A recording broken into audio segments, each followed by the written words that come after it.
Model set 1 আর 2 তোমাদের দেওয়া হয়েছিল গ্রুপে পিডিএফ, সেটারই সলিউশন আজকে হবে। এটার পিডিএফটা তোমরা আমাদের অ্যাপে পেয়ে যাবে, কিন্তু তোমরা ক্লাসে যারা করছো তারা ক্লাসে এখনই বসে করে নেবে। তার কারণ হচ্ছে কি, বাড়িতে বসে যেন আর সময় নষ্ট না হয়। আজকে যা এখানে সলিউশন হবে পরের দিন সেটার উপর পড়া ধরা হবে, তাই সলিউশনগুলো একটু ভালো করে দেখবো। কোনো জায়গায় কোনো অসুবিধা হলে পরে আমাকে বলবে। যে কোশ্চেন্সগুলো কমন, যেগুলো আমরা পারবো সেগুলো আমরা করব না, মানে সেগুলো তো পারবো, সংজ্ঞা যদি থাকে, নিউটনের দ্বিতীয় গতিসূত্র লেখো, তাহলে আর বলবো না সেগুলো। কিন্তু যেগুলো অঙ্ক আছে সেগুলো কমপ্লিট সলিউশন করাবো।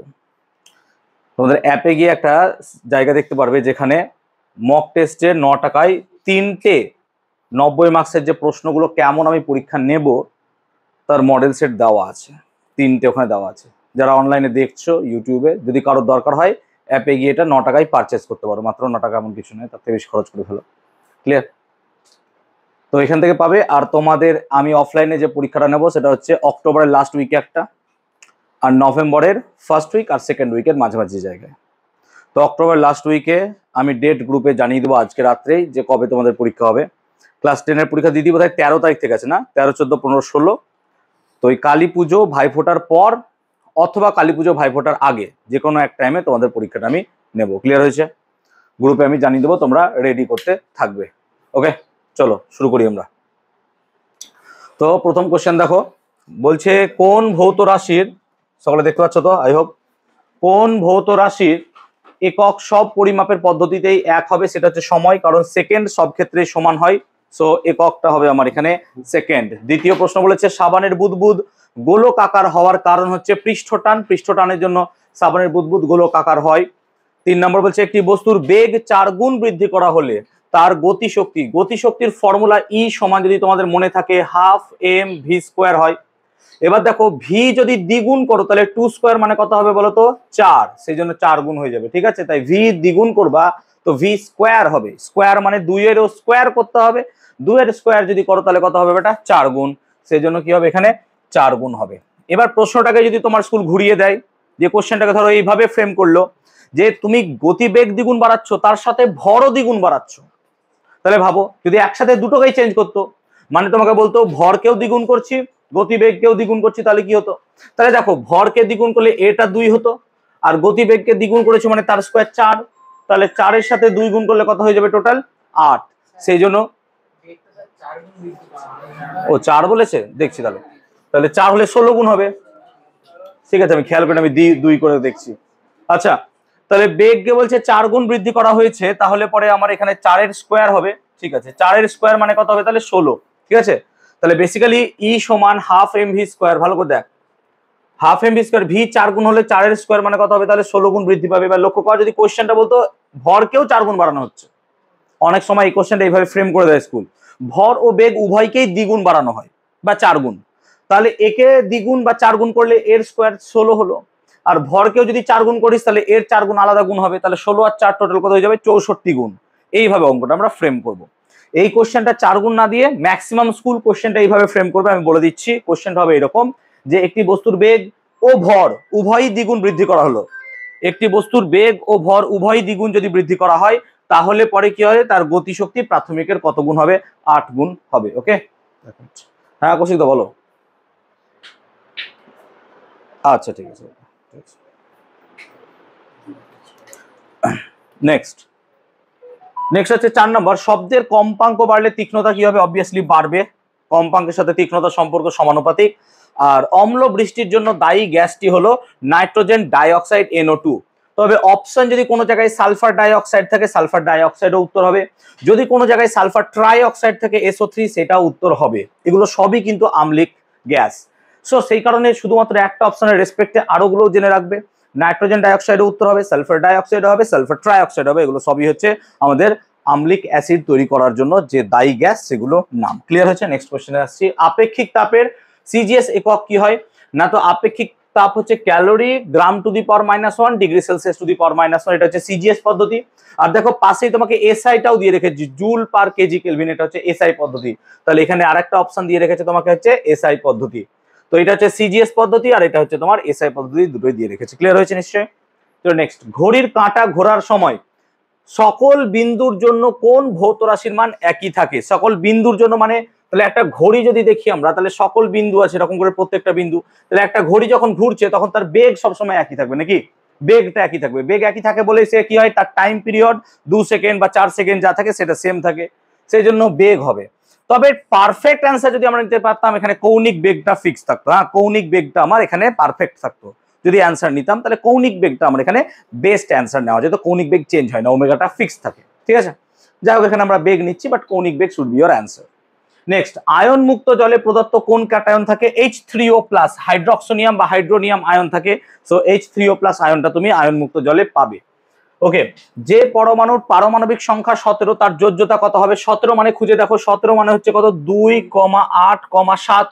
তাহলে সর্বশেষ কক্ষে 7টা ইলেকট্রন আছে, তাহলে সর্বশেষ কক্ষে 8টা ইলেকট্রন করতে গেলে ওর কটা ইলেকট্রন দরকার? হয় 7টা ছাড়তে হবে, না হয় একটা ইলেকট্রন নিতে হবে। তাহলে সে অবভিয়াসলি একটা ইলেকট্রন গ্রহণ করবে। তাহলে যতগুলো ইলেকট্রন গ্রহণ বা বর্জন হয় তখন তাকে কি বলে? তার যোজ্যতা। তাই তার সর্বশেষ কক্ষে 8টা ইলেকট্রন করতে গেলে এর একটা ইলেকট্রন দরকার, সেই জন্য এর যোজ্যতা কত হবে আমার? 1। তাহলে এর যোজ্যতা কত হবে আমার? 1। ক্লিয়ার হয়েছে? নেক্সট কি? সেপারেটরি ফানেলের সাহায্যে পৃথক করা যায় এমন মিশ্রণ হচ্ছে জল ও কার্বন টেট্রাক্লোরাইড। জল ও কার্বন টেট্রাক্লোরাইড কেন? এরা পরস্পর মিশে না। সেপারেটরি ফানেলে তুমি তাদেরকেই পৃথক করতে পারবে যারা পরস্পর মিশে যায় না, এরকম পদার্থগুলোকে তুমি শুধুমাত্র পৃথক করতে পারবে। ক্লিয়ার হয়েছে? নেক্সট 1.11, 1 মোল আয়তনে অণুর সংখ্যা, তাহলে 1 মোল যে কোনো পদার্থে অণুর সংখ্যা হয় 6.022 ইন্টু 10⁻23। তো A option should be your right answer. Next, প্রকৃত দ্রবণ, কোলয়েডীয় দ্রবণ এবং প্রলম্বনের কণাগুলির ব্যাসের সঠিক ক্রম। তাহলে দেখো, সব থেকে কম হচ্ছে প্রকৃত দ্রবণের, তারপর কোলয়েডীয় দ্রবণ, তারপর হচ্ছে কি প্রলম্বন। তাহলে সব থেকে কম, তারপর বেশি, তারপর বেশি। তো বি অপশনটাই আমার চোখে দেখতে পাচ্ছি, বি অপশনটাই আই হোপ রাইট হবে এখানে। ঠিক আছে, তাহলে ব্যাসের সঠিক ক্রম, প্রকৃত দ্রবণ সব থেকে কম, কোলয়েডীয়, তারপর হচ্ছে প্রলম্বন। ক্লিয়ার হয়েছে? বুঝতে পারলাম। নেক্সট, একটি মৃদু অ্যাসিডের সঙ্গে তীব্র ক্ষার, মুখস্থ করবে, একটা ছক দেখবে আমার নোটসে দেওয়া আছে। মৃদু অ্যাসিড তীব্র ক্ষার মানে কি হয়? ফেনলফথ্যালিন। মৃদু অ্যাসিড তীব্র ক্ষার অবভিয়াসলি কি হবে আমার? ফেনলফথ্যালিন। সো ফেনলফথ্যালিন বা phenolphthalein should be your answer. Clear?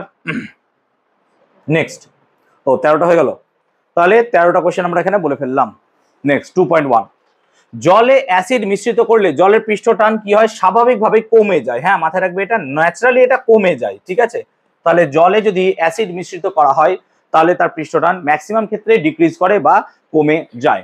অথবা স্প্রেয়ার যন্ত্রে কোন নীতি প্রয়োগ করা হয়? বার্নৌলির নীতি নাকি রে? বার্নৌলির নীতি প্রয়োগ করা হয়, বা আমরা বার্নৌলির নীতি এখানে লক্ষ্য করতে পারি। সো স্প্রেয়ার যন্ত্রে আমরা ইউজ করতে পারি বার্নৌলির নীতি। নেক্সট, ফার্মি কোন ভৌত রাশির একক? দৈর্ঘ্য বা দূরত্বের একক। তো ফার্মি হচ্ছে দৈর্ঘ্য বা দূরত্বের একক। মাথায় রাখবো কি sir? 1 Fermi, 1 Fermi equals to কত হয়? 10⁻⁻15 মিটার। এটাও মাথায় রাখবো, পরীক্ষায় চট করে চলে আসতে পারে। 1 ফার্মি ইকুয়াল টু 10⁻⁻15 মিটার হয়। ওকে, অথবা একক যুক্ত কিন্তু মাত্রাহীন একটি ভৌত রাশি কি হয় বলতো? কোণ এবং ঘনকোণ। নিশ্চয়ই তোমরা জানো, কোণ অথবা কি হয় স্যার? ঘনকোণ। এই দুটো হচ্ছে একক আছে কিন্তু এদের কোনো মাত্রা নাই, সেজন্য কোণ বা ঘনকোণ এটা তোমার অ্যান্সার এখানে হবে। ক্লিয়ার হয়েছে? সকলেই দেখতে পাচ্ছ আই হোপ। নেক্সট, ক্ষমতার ব্যবহারিক একক কি হয়? না তো ক্ষমতার ব্যবহারিক একক হচ্ছে ওয়াট। ক্ষমতার ব্যবহারিক একক হচ্ছে ওয়াট। এটাকে তুমি ক্যাপিটাল W দিয়েও লিখতে পারো, W দিয়েই ওয়াটকে প্রকাশ করা হয়। কার্যহীন বলের একটি উদাহরণ দাও। কোন একটি ব্যক্তি সুটকেস নিয়ে যখন যাচ্ছে তখন পৃথিবীর আকর্ষণ বল সেই সুটকেসের ক্ষেত্রে কি হয়? কার্যহীন বল রূপে কাজ করে। অথবা সূর্যের চারিদিকে যখন পৃথিবী ঘোরে তাহলে সূর্যের আকর্ষণ বলটা পৃথিবীর উপর কি রূপে কাজ করে?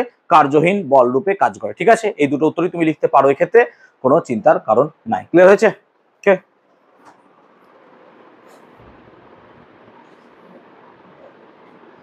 নেক্সট, অসম্পৃক্ত, এটা উত্তরটা বোঝাতে পারলাম। অসম্পৃক্ত বাষ্প কাকে বলে? অসম্পৃক্ত বাষ্প কি? কোনো একটা জায়গায় যদি যতটা পরিমাণ জলীয় বাষ্প উপস্থিত থাকার কথা ততটা যদি না থাকে, তার থেকে কম থাকে, তখন তাকে কি বলি আমরা? অসম্পৃক্ত বাষ্প। কিন্তু তার থেকে যদি বেশি থাকে কি বলি? অতিপৃক্ত। আর যতটা থাকার কথা ততটাই যদি থাকে, সম্পৃক্ত। ক্লিয়ার হয়েছে কনসেপ্টটা? তাহলে এটা হচ্ছে অসম্পৃক্ত বাষ্প। আই হোপ সকলেই পেরেছো। ঠিক আছে, ওকে। নেক্সট, দ্রাব্যতার একক কি? দ্রাব্যতার তো কোনো একক নাই, তাহলে এটা হচ্ছে কি আমাদের এককহীন রাশি। তো দ্রাব্যতার কোনো একক না, এটা হচ্ছে আমাদের এককহীন রাশি, দ্রাব্যতার কোনো একক না, এককহীন রাশি। ক্লিয়ার হয়েছে? নেক্সট, জলে আর্সেনিক দূষণের ফলে ব্ল্যাকফুট রোগ হয়। সো জলে কি হবে আমার আর্সেনিক, জলে আর্সেনিক দূষণের ফলে ব্ল্যাকফুট ডিজিজ বা ব্ল্যাকফুট রোগ হয় আর্সেনিক দূষণের ফলে। ক্ষমতা ও বেগের মধ্যে সম্পর্ক কি না, তো তোমরা জানো হচ্ছে ক্ষমতা সমান কি হয় বল গুণিত বেগ। ক্লাসে প্রমাণটা করিয়েছিলাম, ক্ষমতা সমান কি হয় বল গুণিত বেগ, এটা হচ্ছে ক্ষমতা আর বেগের মধ্যে সম্পর্ক। অথবা তাপীয় সাম্য কোন ভৌত রাশির দ্বারা নির্ধারিত হয়, এটা হচ্ছে তাপমাত্রা। যে কোনো বস্তুর তাপমাত্রা যদি একই থাকে তখন বলা হয় তারা তাপীয় সাম্যে আছে, তাপমাত্রার দ্বারা এটা নির্ধারিত হয়, তাপমাত্রার দ্বারা। ক্লিয়ার হয়েছে? নেক্সট, Cl মাইনাস আয়নে ইলেকট্রন সংখ্যা কত?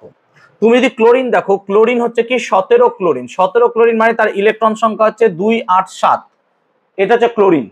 কিন্তু যখনই আমি Cl মাইনাস লিখবো, মাইনাস মানে সেখানে আর একটা ইলেকট্রন কি আছে বেশি আছে, মাইনাস লিখবো মানে সেখানে আর একটা ইলেকট্রন বেশি আছে। তো যেহেতু আর একটা ইলেকট্রন বেশি আছে তাই কতগুলো ইলেকট্রন টোটাল হবে 18টা। সো Cl মাইনাস আয়নে 18টা ইলেকট্রন আছে। ক্লিয়ার হয়েছে? তো Cl মাইনাস আয়নে 18টা ইলেকট্রন আছে। নেক্সট, একটি অজারক অ্যাসিডের উদাহরণ দাও। অজারক অ্যাসিডের উদাহরণ হচ্ছে HCl হতে পারে বা H2SO4 হতে পারে। HCl অথবা H2SO4 এগুলো হচ্ছে আমাদের অজারক অ্যাসিড, HCl অথবা H2SO4। ঠিক আছে, ঘুম পাচ্ছে? অথবা অ্যান্টাসিডের মূল উপাদান কি? অ্যান্টাসিড মূলত ক্ষার জাতীয় পদার্থ হয়, তাহলে এটার মূল উপাদান হচ্ছে ক্ষারক বা ক্ষার, তাহলে এটা হচ্ছে মৃদু ক্ষার জাতীয় পদার্থ, তাই অ্যান্টাসিডের প্রধান উপাদান হবে ক্ষার বা এটা হচ্ছে একটা মৃদু ক্ষার জাতীয় পদার্থ।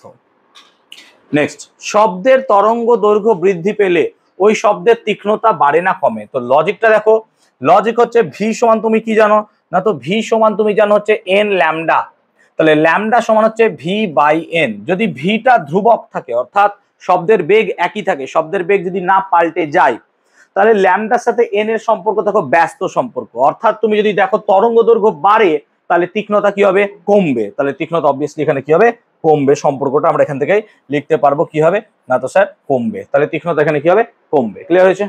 নেক্সট, শব্দ দূষণের মাত্রা কোন এককে পরিমাপ করা হয় না, তো শব্দ দূষণের মাত্রা বেল অথবা কোন একক ডেসিবেল, বেল অথবা ডেসিবেল এককে আমরা শব্দ দূষণের মাত্রাকে পরিমাপ করতে পারবো, যেটাকে শব্দের তীব্রতা দিয়ে প্রকাশ করা হয়। শব্দের তীব্রতার একক কি হয় বেল অথবা ডেসিবেল, এর দ্বারা প্রকাশ করা হয়। ক্লিয়ার হয়েছে? তারপর নিউটনের কোন গতিসূত্র দ্বারা রকেটের গতি ব্যাখ্যা করা যায়? তৃতীয় গতিসূত্র, ক্রিয়া প্রতিক্রিয়া। সো তৃতীয় গতিসূত্র দ্বারা আমরা কি নিউটনের তৃতীয় গতিসূত্র দ্বারা আমরা রকেটের গতিকে ব্যাখ্যা করতে পারবো। কি হয়েছে বাবা? কত বড় দেখো। আচ্ছা, কে বল ধ্রুবক যুক্ত একটি তারকে সমান দুভাগে ভাগ করলে প্রতি খণ্ডের বল ধ্রুবক কত হবে না, তো স্যার 2k, 2k হবে প্রতি খণ্ডের বল ধ্রুবক। যত ভাগ করবা তত গুণ হবে, 5 ভাগে ভাগ করলে কত হবে 5k, 3 ভাগে ভাগ করলে কত হবে 3k। এই কোশ্চেনের বোধহয় আমি পরীক্ষায় দিয়েও ছিলাম সম্ভবত কোনো এক সময়। So 2k। নেক্সট, এসটিপিতে যে কোনো গ্যাসের মোলার আয়তন কত হয় না, তো স্যার এসটিপিতে যে কোনো গ্যাসের মোলার আয়তন হয় 22.4 লিটার, 22.4 লিটার।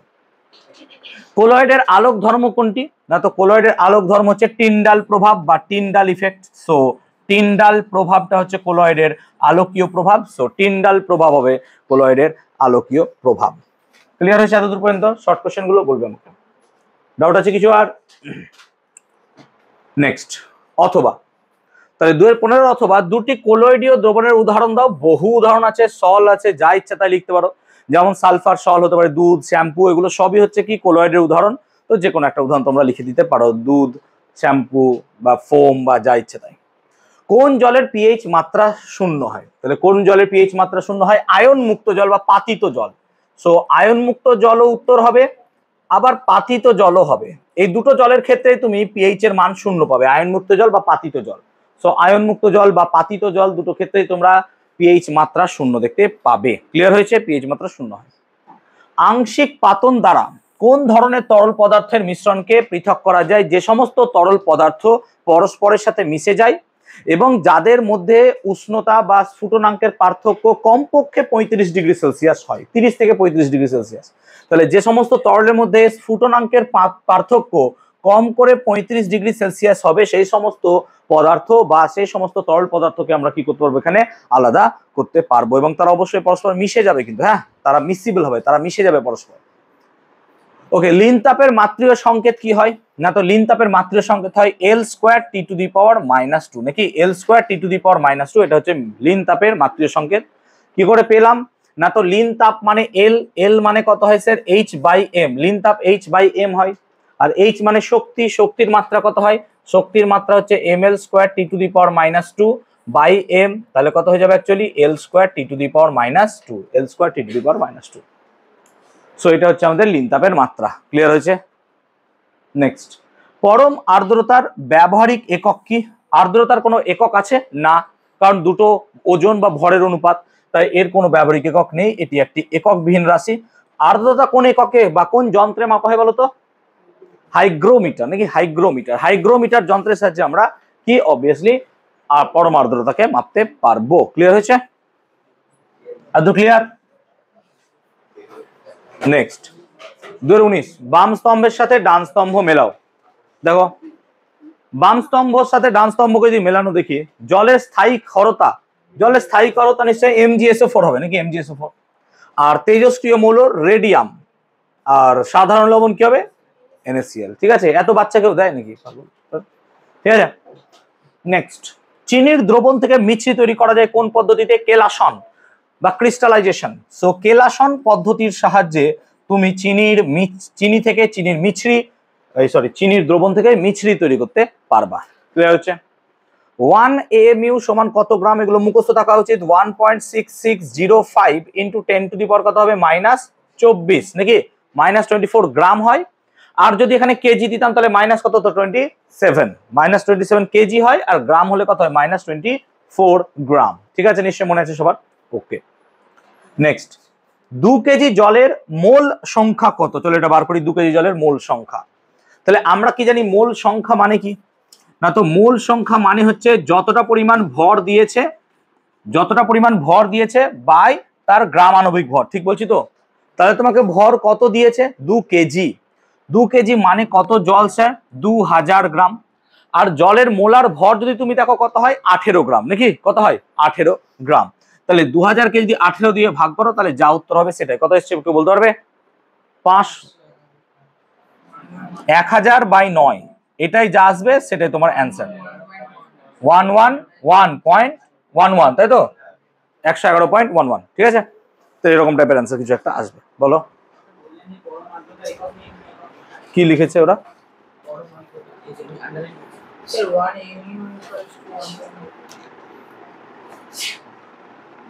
না, এটা যদি আয়তনে লিখি আমরা, ঠিক আছে, আমরা ভর ভাই ভরের কথা বলছি। দেখো দুটো হবে, ভালো কথা মনে করিস, এখানে বলে দিচ্ছি। হ্যাঁ বল।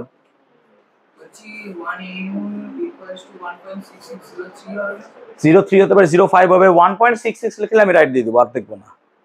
ঠিক আছে, ওকে। আচ্ছা, পরম আর্দ্রতার একটা একক আমরা এখানে দেখছিলাম। আস্তে দেখো, ভালো কথা। পরম আর্দ্রতার একক যদি আমরা দেখি, কোনো নির্দিষ্ট পরিমাণ বাতাসে, পরিমাণটাকে বা তুমি যদি আয়তনে নাও, আর পরিমাণটাকে যদি তুমি কিসে নাও? আয়তনে নাও, তাহলে ভর আর আয়তন দুটোতে হবে। যদি তুমি আয়তনের সাথে ভর নাও তাহলে পরে দেখো এখানে কি হবে, যে কোনো একটা জায়গায় নির্দিষ্ট পরিমাণ আয়তনের বায়ুতে যতটা পরিমাণ জলীয় বাষ্প উপস্থিত থাকে, তাই না? তাহলে সেক্ষেত্রে এককটা তোমার ঘনত্বের এককের সাথে সমান হয়ে যাবে, তাই না? কিন্তু যদি আমি দুটোকেই বলি ভর, যে আমার কাছে 5 কেজি বাতাস আছে, এই 5 কেজি বাতাসে 2 কেজি জলীয় বাষ্প আছে, তখন দেখো কেজি কেজি কেটে যাবে, সেক্ষেত্রে তখন আবার কোনো ইউনিট থাকবে না। তো পরম আর্দ্রতাকে আমরা যদি কেজি বাই কেজি বা ভর বাই ভরে দেখি তাহলে তার কোনো একক থাকবে না। আর যদি নর্মালি আয়তনের সাথে ভর দেখি তাহলে তার একক থাকতে পারে, সেক্ষেত্রে ওই এককটাকে দেওয়া আছে। ক্লিয়ার? দুটো ক্ষেত্রেই লিখতে পারবে তুই। ওকে, আচ্ছা 2 কেজি ভরের তাহলে জলের মোল সংখ্যা বেরোলো। ক্লিয়ার হলো? নেক্সট, এবার শর্ট কোশ্চেন কমপ্লিট। দেখ, তোদের যে মডেল সেট গুলো করানো হচ্ছে তাতে তোরা স্পষ্ট দেখতে পাচ্ছিস যে তোদের 90 মার্কসের যে প্রশ্ন, সেই 90 মার্কসের প্রশ্নের মধ্যে কিন্তু 36 মার্কস শর্টস থাকবে। এই 36 মার্কসের যে শর্ট বিভিন্ন স্কুল বিভিন্ন ভাবে ডিজাইন করে। ন্যাচারালি এটা কেমন হওয়া উচিত? 13টা হবে এমসিকিউ আর 23টা হবে ভিএসএকিউ। এটা ন্যাচারালি হওয়া উচিত। অনেক স্কুল এটাকে মেনটেন করে, অনেক স্কুল মেনটেন করে না। যেমন এই আগের যে যেটা করালাম আমি, তাতে দেখবি 13+23 ছিল। অনেক স্কুল দেখবি 13 না করে 15টা দেয়, 21টা দেয়। এবার কোন স্কুল কি দিচ্ছে না দিচ্ছে সেটা দেখে লাভ নাই, দেখতে হবে 36টা কোশ্চেন আমার এখানে থাকবে, বা সিম্পল কথা। তাই এই 36টা শর্ট কোশ্চেন যদি ভুল হয় তার মানে তোদের কিন্তু ভুল হচ্ছে কোশ্চেন। তাই শর্ট কোশ্চেন ভুল কোনো মতেই করা যাবে না অ্যাট এনি কস্ট। ক্লিয়ার হয়েছে? এবার 9-এর প্র্যাকটিস বইয়ের পরিমাণ খুব কম, আর থাকলে পরে অনেকে কেনে না, যে স্যার কি কিনবো, একবারে মাধ্যমিকে কিনবো, ঠিক আছে? সেজন্য যতটা সম্ভব হয় আমি চেষ্টা করব যেগুলো প্র্যাকটিস করানোর সেগুলো আমি গ্রুপে দিয়ে দেওয়ার, ঠিক আছে? আর বাকি আমার নিজের প্র্যাকটিস সেট যেগুলো 2-1টা আছে সেগুলো করাবো। ক্লিয়ার হয়েছে? আর তা করতে আমাদের পরীক্ষা প্রায় চলেই আসবে। নভেম্বরের 16-17 তারিখ থেকে বোধহয় মিশনের পরীক্ষা হচ্ছে, বড়নগর মিশন। আর ন্যাচারালি সব স্কুল মোটামুটি নভেম্বর লাস্ট উইক থেকে পরীক্ষা শুরু করে দিচ্ছে, ঠিক আছে? তো বেশি হাতে সময় পাবো না, সেই জন্য প্র্যাকটিসের জন্য এবং পরীক্ষার জন্য আমরা অক্টোবর লাস্ট উইককে বেছে নিচ্ছি, আর নভেম্বরের ফার্স্ট উইক সেকেন্ড উইকের মাঝামাঝি কোনো জায়গায়। প্রত্যেকটা ব্যাচকে দুটো ভাগে ভাঙা হবে, তোমাদের ব্যাচকেও দুটো স্প্লিট হবে, ওই ব্যাচও দুটো স্প্লিট হবে। তোমাদের ব্যাচ দুটো স্প্লিট হবে, একদিন পরীক্ষা দিতে আসবে, পরীক্ষা 2.5 ঘন্টার হবে, হ্যাঁ 3 ঘন্টা নয়, 2.5 ঘন্টার পরীক্ষা। 2.5 ঘন্টা পরীক্ষা কমপ্লিট করবে, 10 মিনিট তোমাদেরকে রিভিশন করার টাইম দেওয়া হবে। 2.5 ঘন্টায় খাতা লেখা বন্ধ হবে, কারণ প্র্যাকটিসটা এই কারণে 2.5 ঘন্টায় করা হয়। টোটাল টাইম তোমরা 3 ঘন্টা পাবে। 3 ঘন্টার মধ্যে কেউ 3 ঘন্টা পুরোপুরি লিখবে এরকম হবে না। পরীক্ষাটা যেন শেষ হয় আগে রিভিশন করবে 10 মিনিট ধরে, 12 মিনিট ধরে, খাতা বাঁধবে, এগুলোর জন্য সময় লাগে। সেই কারণে আমরা প্র্যাকটিসটাই 2.5 ঘন্টার করি, ঠিক আছে? 2.5 ঘন্টায় প্র্যাকটিস করতে করতে মাধ্যমিক হতে হতে দেখবে তোমাদের 2.5 ঘন্টার প্র্যাকটিস হয়ে গেছে অলরেডি, সবার দেখবে সেই মতো রেডি হয়ে যায়।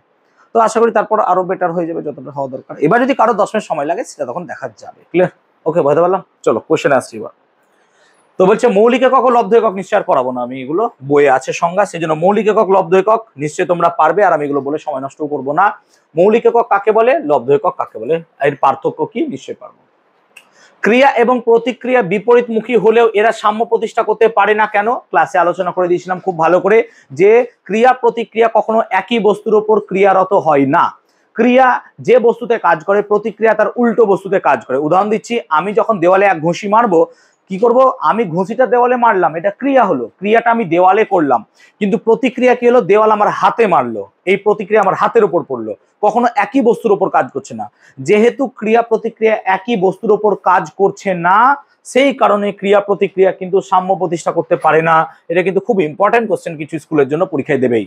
তাহলে ক্রিয়া প্রতিক্রিয়া কেন সাম্য প্রতিষ্ঠা করতে পারে না, তোমরা যে কোনো একটা সহায়িকা খুলতে পারো, বা আমি যা বললাম সেটাও লিখতে পারো, যে যেহেতু তারা দুটি আলাদা আলাদা বস্তুর উপর প্রযুক্ত হয়, সেজন্য ক্রিয়া প্রতিক্রিয়া কখনো সাম্য প্রতিষ্ঠা করতে পারে না।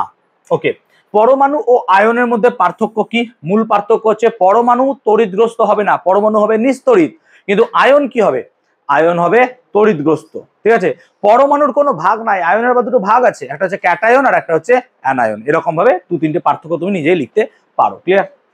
একটি হাইড্রোজেন পরমাণুর ভর একটি প্রোটনের ভরের প্রায় সমান, ব্যাখ্যা করো। এবার তুমি যদি হাইড্রোজেনকে দেখো, হাইড্রোজেনের যদি সংকেত দেখো, তাহলে হাইড্রোজেন কত হয় স্যার, 1H1, দ্যাট মিনস এর একটা প্রোটন একটা ইলেকট্রন আছে। এখন 1H1 বা হাইড্রোজেনটাকে যদি আমি একটু ভাঙি, তাহলে স্যার এটা তার ইলেকট্রন আর এটা হচ্ছে হাইড্রোজেনের প্রোটন, একটা প্রোটন। এবার ইলেকট্রনের ভর প্রায় নগণ্য, ইলেকট্রনের ভর কি, প্রায় নগণ্য, ইলেকট্রনের ভর খুবই কম। কত হয় ইলেকট্রনের ভর, 9.11 × 10⁻31 কেজি, এতটা কম। সেই জন্য এর ভরটাকে যদি নেগলেক্টই করে দাও, তাহলে হাইড্রোজেনের পুরো ভর কার উপর ডিপেন্ড করছে, প্রোটনের উপর। সেই জন্য আমরা বলতে পারি হাইড্রোজেনের পরমাণুর ভর আর প্রোটনের ভরের প্রায় কি হবে, সমান। বুঝতে পারলাম কনসেপ্টটা? যেহেতু ইলেকট্রনের ভর নগণ্য, সেই জন্য হাইড্রোজেনের ভেতরে থাকা ইলেকট্রনের ভরের কোনো গুরুত্বই নাই। সেই জন্য হাইড্রোজেনের সমস্ত ভরটা কার উপর ডিপেন্ড করছে, প্রোটনের উপর। সেই জন্য আমরা এই কথাটা লিখতে পারছি যেটা বোর্ডে লেখা আছে। ক্লিয়ার হয়েছে কনসেপ্টটা? আমি কি বোঝাতে পারলাম কনসেপ্ট? ক্লিয়ার হয়েছে কনসেপ্ট? ওকে, নেক্সট বলো, P = √2mE প্রমাণ করতে হবে আমাকে, ক্লাসে করিয়েছিলাম মনে পড়ছে? P = √2mE প্রমাণ করতে হবে। যদি প্রমাণ করতে হয়, দেখো যেহেতু অঙ্ক বলে আমি একটু দেখিয়ে দিচ্ছি। আমরা কি জানি, E সমান কি হয়, ½ mv², নাকি রে? E সমান কত হয়, ½ mv²। এবার আমি কি করলাম, 2 গুণ করলাম, দেখ 2E মানে কত হয়ে গেল স্যার, mv² হলো, আর একটা m গুণ করলাম, তাহলে 2me। দেখ বাঁদিকে যদি m গুণ করতে হয়, ডান দিকেও কি করতে হবে, m গুণ করতে হবে। তাহলে m গুণ করলে কত হয়ে যাবে, m² v²। আর mv মানে কি রে, ভরবেগ। mv মানে ভরবেগ, আর ভরবেগকে তুই কি দিয়ে লিখিস, p দিয়ে। তাই এখানে তুই লিখতে পারবি স্যার p² সমান কত হবে তাহলে, 2me। তাই p সমান কত হয়ে গেল তাহলে, √2m ই, তাহলে পি সমান কত হয়ে গেল √2mE, বুঝতে পারলাম? ক্লিয়ার হয়েছে? যারা পারোনি করে নেবে। তাহলে পি সমান √2mE এখান থেকে দেখে নিতে পারবে তোমরা। ক্লিয়ার? একটি হালকা ও একটি ভারী বস্তুর গতিশক্তি সমান হলে কোন বস্তুর ভরবেগ বেশি? ভালো করে দেখো, গতিশক্তি সমান আর ভরবেগ, তাহলে গতিশক্তির সাথে ভরবেগের সম্পর্ক কি? এই সম্পর্কটা হ্যাঁ না বলো? তাহলে আমরা এখান থেকে লিখতে পারি কি, যে 2mE সমান p², 2mE সমান p², তাহলে p সমান √2mE। এবার আমরা জানি, আমি অথবার কোশ্চেনটা বলছি, হ্যাঁ অথবারটা, তাহলে আমরা কি জানি স্যার, p সমান কত হয়? √2mE, হ্যাঁ না বলো? এবার একটা হালকা বস্তু আর একটা ভারী বস্তু যদি তুমি দেখো তাদের গতিশক্তি সমান, তাহলে তুমি বলো দুটো যদি গতিশক্তিটা সমান হয় তাহলে ভরবেগটা কার উপর ডিপেন্ড করছে স্যার? ভরের উপর, হ্যাঁ না বলো? দেখো ভালো করে দেখো, যদি গতিশক্তিটা সমানই হয় তাহলে তার ভরবেগটা কার উপর ডিপেন্ড করবে? স্যার ভরের উপর, কারণ ই তো বাদ, ই তো এর উপর নির্ভর করছে না, কারণ ই তো সমান বলে দিয়েছে, আমাকে সমান বলে দিয়েছে। তো যেহেতু ই সমান বলে দিয়েছে তাই ভরবেগটা কার উপর নির্ভর করছে? ভরের উপর। তাহলে স্যার যার ভর বেশি হবে তার ভরবেগও কি হবে? বেশি হবে। যার ভর কম হবে তার ভরবেগ কি হবে? বুঝতে পারলাম ব্যাপারটা না? বুঝতে পারছো? তাহলে এখান থেকে কি ভাষা দিয়ে কথাটা লিখে দিতে পারবো আমরা, না পারবো না? তাহলে আমরা এখান থেকে লিখতে পারবো, দেখা যাচ্ছে বা আমরা জানি পি প্রপোর্শনাল টু √m, যেহেতু ই ধ্রুবক, বা এখান থেকে তুমি লিখতে পারো। তাহলে যার ভর বেশি তার ভরবেগও কি হবে? বেশি। যার ভর কম তার ভরবেগ কি হবে? কম। বুঝতে পারলাম ব্যাপারটা? ক্লিয়ার হয়েছে? ওকে, চলো 3-এর 5-এর কোশ্চেনটা দেখবো, ভালো কোশ্চেন। বলছে একটি সুর শলাকা, তার কম্পাঙ্ক বলছে 512 হার্টজ। তাহলে একটা সুর শলাকা আছে, তার কম্পাঙ্ক কত হচ্ছে? 512 হার্টজ। এবার শলাকাটার একটা ইম্পর্টেন্ট পয়েন্ট দিয়েছে যে শলাকাটা 30 বার পূর্ণ দোলনে 20 মিটার দূরত্ব অতিক্রম করে, মানে ও এরকম ভাবে 30 বার দুলছে আর তরঙ্গটা কত মিটার যাচ্ছে? 20 মিটার। তো তুমি একটা কথা বলো যে 30 বার দোলনে, আমি কথাটাকে এইভাবে ভাবতে পারি যে 30 বার পূর্ণ দোলনে তরঙ্গ যায় কত মিটার? স্যার 20 মিটার, ঠিক তো? তাহলে 30 বার পূর্ণ দোলনে তরঙ্গ যায় কত মিটার? 20 মিটার। দেখতে পাচ্ছ কি লাল কালি বলে অসুবিধা হচ্ছে? কারণ অসুবিধা হচ্ছে না তো? কিন্তু তরঙ্গ দৈর্ঘ্যের সংজ্ঞাটা কি ছিল? যে তরঙ্গের সংজ্ঞাটা ছিল দৈর্ঘ্যের, যে একবার পূর্ণ দোলনে তরঙ্গ যতটা পথ যায় তাকে কি বলা হয়? তার তরঙ্গ দৈর্ঘ্য। মনে পড়ছে সংজ্ঞাটা? আমরা এটাই বলেছিলাম যে একবার পূর্ণ দোলনে তরঙ্গ যতটা পথ যায় তাকে বলা হয় তার তরঙ্গ দৈর্ঘ্য। তাহলে কোশ্চেনটা হচ্ছে এখানে কি, একবার পূর্ণ দোলনে তরঙ্গ যায় স্যার 20/30 মিটার। তাহলে অ্যাকচুয়ালি তরঙ্গ দৈর্ঘ্য কত হয়ে গেল? তাহলে 2/3 মিটার। এটাই হচ্ছে তরঙ্গ দৈর্ঘ্য, হ্যাঁ না বলো? কারণ তরঙ্গ দৈর্ঘ্যের ডেফিনিশনটা এটাই ছিল যে একবার পূর্ণ দোলনে তরঙ্গ যতটা পথ যাবে সেটাকে বলবো তার তরঙ্গ দৈর্ঘ্য। তাহলে এখানে দেখতে পাচ্ছ এই হচ্ছে গল্প। যদি গরম লাগলে আগে এসে বসেন। ক্লিয়ার হয়েছে? এটা ক্লিয়ার হলো? অঙ্কটা বোঝাতে পেরেছি সবাইকে? রূপমা বুঝতে পেরেছো? ক্লিয়ার সবার? তাহলে এই পেজটা কমপ্লিট। কোনো ডাউট আছে এই পেজে? এই পেজে কারো কোনো ডাউট আছে? নেক্সট চলো। নেক্সট বলছে 0 ডিগ্রি সি উষ্ণতার 10 গ্রাম বরফকে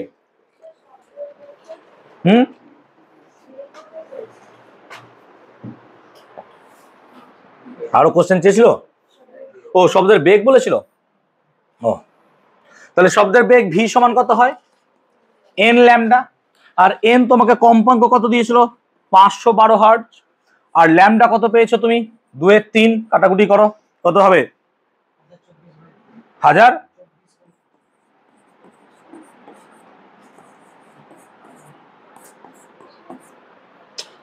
যা হয় এবার ভাগ করে নিও। কত? 341.33।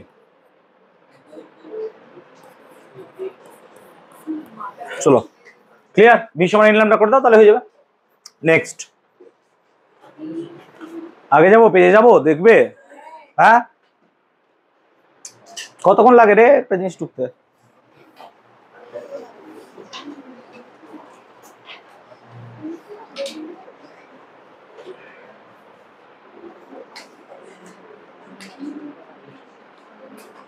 হয়েছে?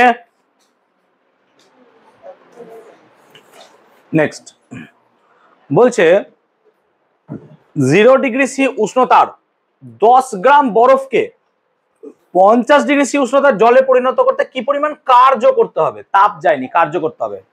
তাহলে 0 ডিগ্রি সেন্টিগ্রেড উষ্ণতার 10 গ্রাম বরফকে, আচ্ছা তুই বল, লজিক বোঝ। বলছে 0 ডিগ্রি সি উষ্ণতার 10 গ্রাম বরফকে, তাহলে আমার কাছে ভাব এখানে 0 ডিগ্রি সি উষ্ণতায় 10 গ্রাম বরফ আছে, তুই ভাব আগে এটা কি আছে, বরফ আছে। এই বরফ কি প্রথমে 0 ডিগ্রি সি উষ্ণতার 10 গ্রাম জলে পরিণত হবে? হ্যাঁ না না বল। প্রথমে জল হবে, তারপর এই জলটাই হবে কি না, তো স্যার 50 ডিগ্রি সেলসিয়াস উষ্ণতার 10 গ্রাম জল। তাহলে আমার দুটো তাপ লাগবে, হ্যাঁ না না বল। একটা তাপ কি বলতো স্যার, একটা তাপ হবে লিন তাপ, হ্যাঁ না না বল। আর একটা তাপ কি হবে বলতো, বোধগম্য তাপ, মনে পড়ছে? একটা হচ্ছে বোধগম্য তাপ। বোধগম্য তাপকে কি দিয়ে মাপিস তুই? এমএসটি। আর লিন তাপকে তুই কি দিয়ে মাপিস স্যার? এমএল।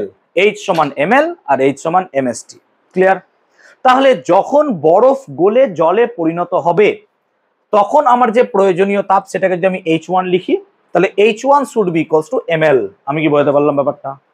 কারণ এখানে বরফ গলবে, বরফ গলার জন্য যে তাপ দরকার তাকে কি বলি আমরা? লিন তাপ, নাকি? তাহলে এম তোমাকে কত দিয়েছে স্যার? 10 গ্রাম। আর বরফ গলনের লিন তাপ কত হয় স্যার? 80। তাই এখানে কত তাপ লাগলো স্যার? 800 ক্যালোরি। এটা হলো 800 ক্যালোরি। এবার সেকেন্ড কেস H2। H2 কি হবে স্যার? না তো বোধগম্য তাপ, বোধগম্য তাপের formula sir MS T2 minus T1, মনে আছে নিশ্চয়? MS T2 মাইনাস T1, ঠিক বলছি তো? H2 সমান MS T2 মাইনাস T1। এবার M কত? না তো স্যার M তো 10 S কত? জলের আপেক্ষিক তাপ কত হয়? 1, নাকি? আর T2 কত স্যার? T2 মানে তুমি কত উষ্ণতায় নিয়ে যেতে চাইছো? তুমি ওকে নিয়ে যেতে চাইছো 50 ডিগ্রি সেলসিয়াস, তাই 50 ডিগ্রি সেলসিয়াস তাহলে 50। আর প্রাথমিক উষ্ণতা কত স্যার? 0। তাহলে এখানে দেখতে পাচ্ছ তুমি টোটাল তাপ কতটা লাগবে? H2 should be equal to 500 calorie. So now এইখান থেকে এত দূর এবার নিয়ে যেতে টোটাল তাপ কত লাগবে? তাহলে মোট তাপ H সমান কত হবে? H1 প্লাস কত হবে? H2। তাহলে মোট তাপ H সমান কত হবে? H1 plus H2। এবার H সমান H1 প্লাস H2 মানে কত হবে স্যার? 800 প্লাস 500 কত হয়ে যাবে? 1300 ক্যালোরি। এটা হচ্ছে মোট তাপ। কিন্তু একটা কোশ্চেন তোকে অন্য কিছু চাইছে, বলছে কার্য কত? কার্য। এবার বল, কার্যের সাথে তাপের একটা সম্পর্ক তুই জানিস কি? ফর্মুলা W সমান JH। W সমান JH তুই জানিস। তাহলে আমরা জানি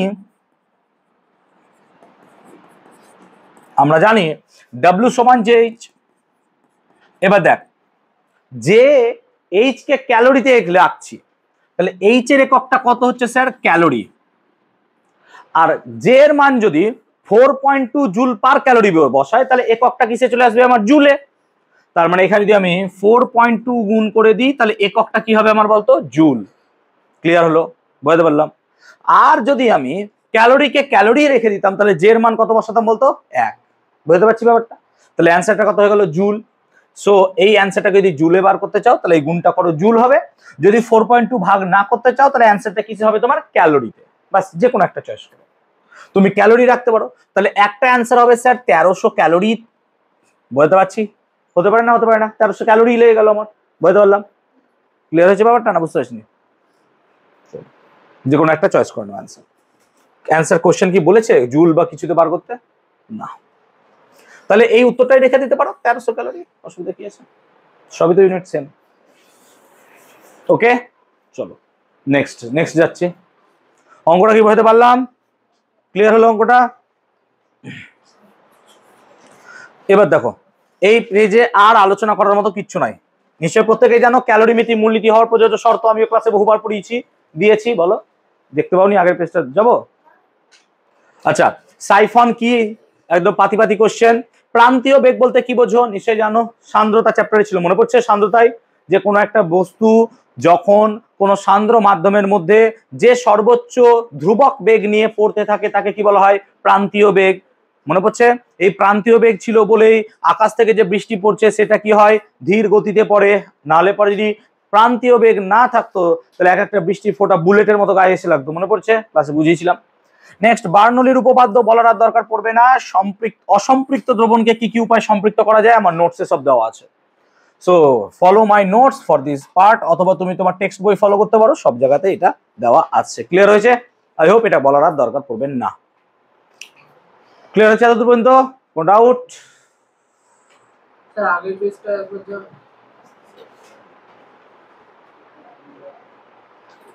এই আগে যে একটা অঙ্ক করেছিলাম 3.6 এ কোথায় কি করলাম? এই যে এইমাত্র করা না একটা এমএসটি দিয়ে এলে এলে ঠিক আছে।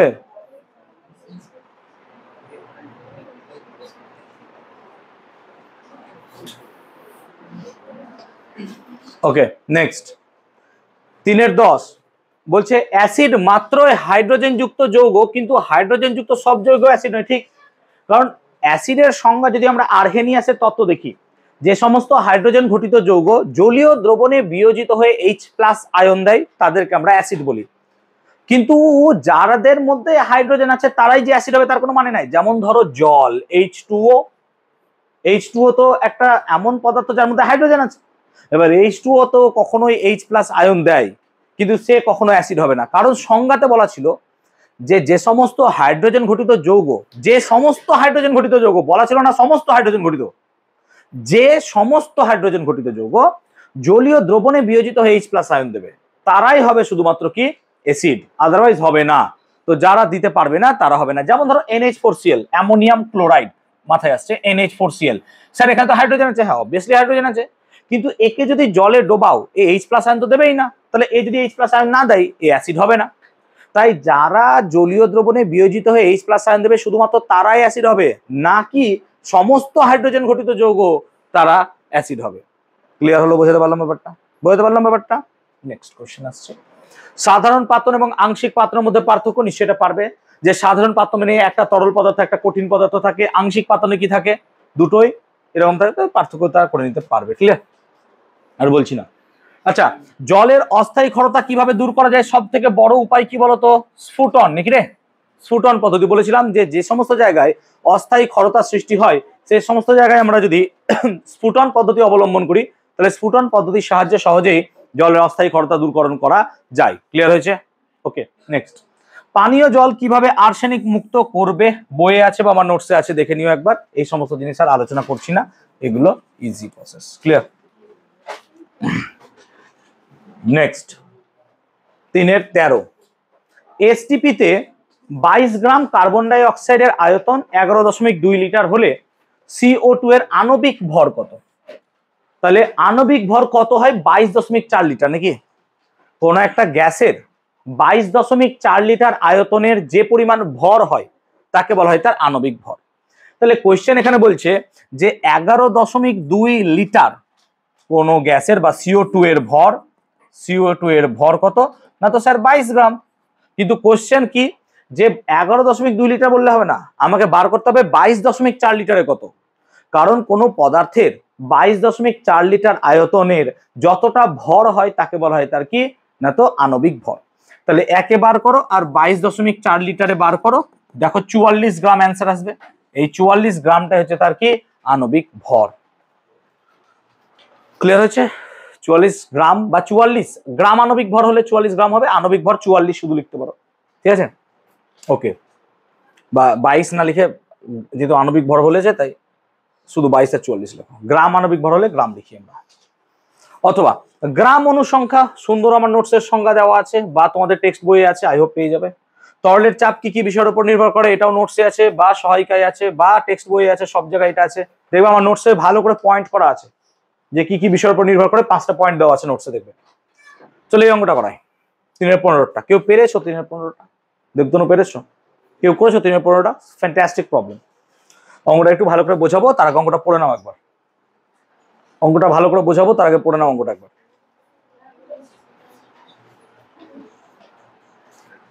কি বলছে? বলছে যে 1 কেজি ভরের একটি বস্তু 10 মিটার পার সেকেন্ড বেগে চলছে সরলরেখা বরাবর, এবং আর একটা বস্তু যেটা 5 কেজি ভরের স্থির ছিল তার সঙ্গে গিয়ে ধাক্কা লাগলো এবং তারা যুক্ত হয়ে একই অভিমুখে গতিশীল হলো। চলো রিয়ালাইজ করি কোশ্চেনটা, ভালো করে বুঝবো। বলছে যে এটা ধরো 1 কেজি ভরের একটা বস্তু যে কিনা 10 মিটার পার সেকেন্ড বেগে চলছিল, ঠিক লিখলাম তো? এবং এ চলছিল, চলতে চলতে আর একটা কত ভরের বস্তু আছে 5 কেজি নাকি রে, দেখতো কত ছিল 5 কেজি।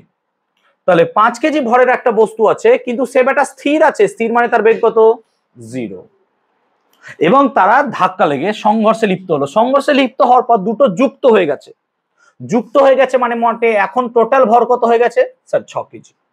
বলছে এর বেগ কত হবে এটা তুমি বার করো। এটা মনে হচ্ছে কোনো জায়গায় দেখেছি, ভরবেগের সংরক্ষণ নীতি মনে পড়ছে। তাহলে ভরবেগের সংরক্ষণ নীতি মানে কি, ধাক্কা লাগার আগের মোট ভরবেগ আর ধাক্কা লাগার পরের ভরবেগ কি হবে সবসময় সেম হবে, সেম সেম, তাই না? তাহলে ধাক্কা লাগলো এই জায়গাটা বেটা, এই জায়গাটায় ধাক্কা লেগেছে, তাহলে ধাক্কা লাগার আগের ভরবেগ বার করো। তাহলে এখানে বার করো সংঘর্ষের পূর্বে মোট ভরবেগ। তাহলে সংঘর্ষের পূর্বে মোট ভরবেগ কত হবে? সংঘর্ষের পূর্বে মোট ভরবেগ না তো স্যার এর ভরবেগ কত হবে? ভরবেগ মানে কি হয়, ভর গুণিত বেগ। তাহলে 10 এর সাথে 1 গুণ হবে, হ্যাঁ না বলো। তাহলে 10 এর সাথে 1 গুণ করলে কত হবে? 10 গুণিত 1, ঠিক বলছি তো? আর এর ভরবেগ কত হবে বলো তো স্যার? 5 গুণিত 0, ঠিক বলছি? 5 গুণিত কত 0। তাহলে সংঘর্ষের পূর্বে মোট ভরবেগ দাঁড়ালো আমার কত 10, এককটা কত লিখবো sir? Kg metre per second. আর সংঘর্ষের পরে মোট ভরবেগ, তাহলে সংঘর্ষের পরে মোট ভরবেগ কত হবে স্যার? 6 গুণিত ক্যাপিটাল ভি। এখানে ব্র্যাকেটে কি লিখবো? ধরি সংঘর্ষের পর বেগ,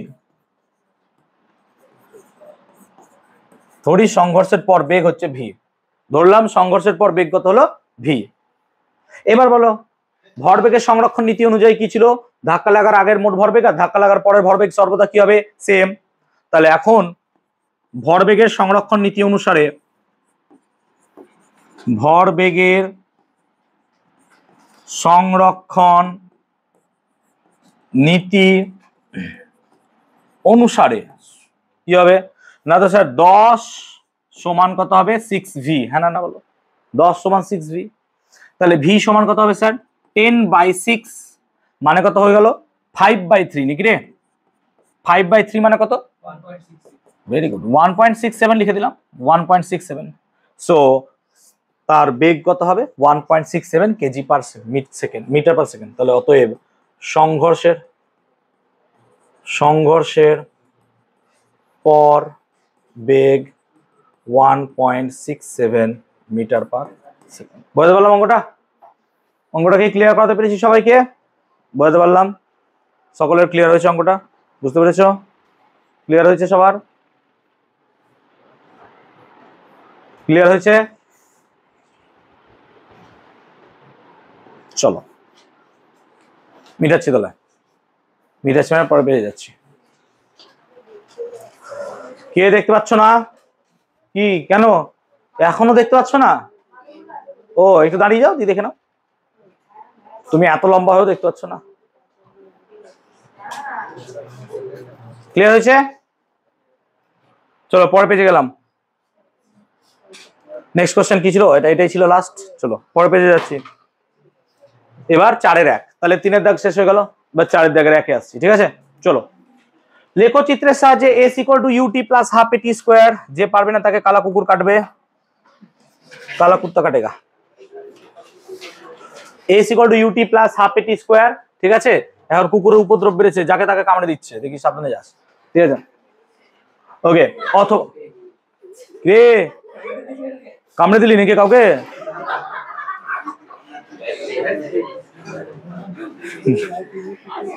চলো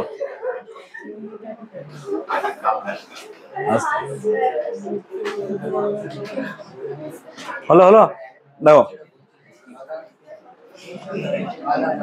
নেক্সট। একটি বস্তু স্থির অবস্থা থেকে 2 মিটার পার সেকেন্ড স্কয়ার সুষম ত্বরণে 3 মিনিট ধরে গতিশীল হলে বস্তুটির অন্তিম বেগ আর দূরত্ব কত? প্লিজ একবার দেখে নাও কোশ্চেনটা। বলছে একটি বস্তু স্থির অবস্থা থেকে, আচ্ছা স্থির অবস্থা থেকে হওয়ার জন্য ইউ কত হবে? 0 স্যার। মনে পড়ে ইউ কি ছিল? প্রাথমিক বেগ নাকি রে? ইউ কি ছিল? প্রাথমিক বেগ। তাহলে প্রাথমিক বেগ তো 0 স্যার। আর কি বলেছে? 2 মিটার পার সেকেন্ড স্কয়ার সুষম ত্বরণ। ত্বরণকে কি দিয়ে লিখি আমরা স্যার? এ দিয়ে। তাহলে এ হচ্ছে 2 মিটার পার সেকেন্ড স্কয়ার, এ হচ্ছে 2 মিটার পার সেকেন্ড স্কয়ার।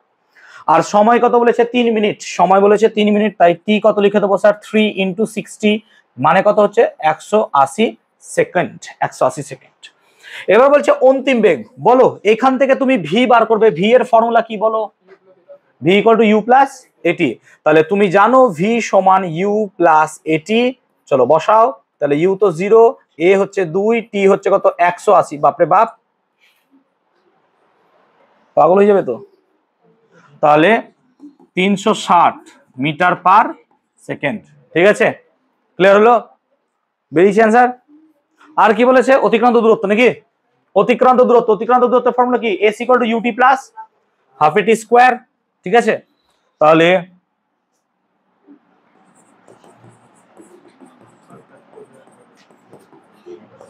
এটা 3 মিনিট হবে না 3 সেকেন্ড হবে রে, এত বড় বড় অ্যান্সার।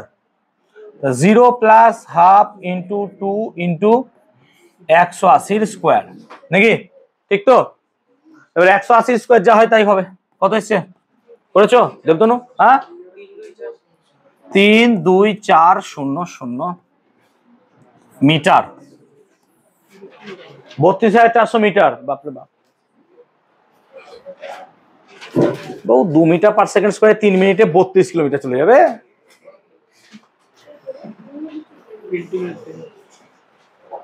হতেও পারে। চল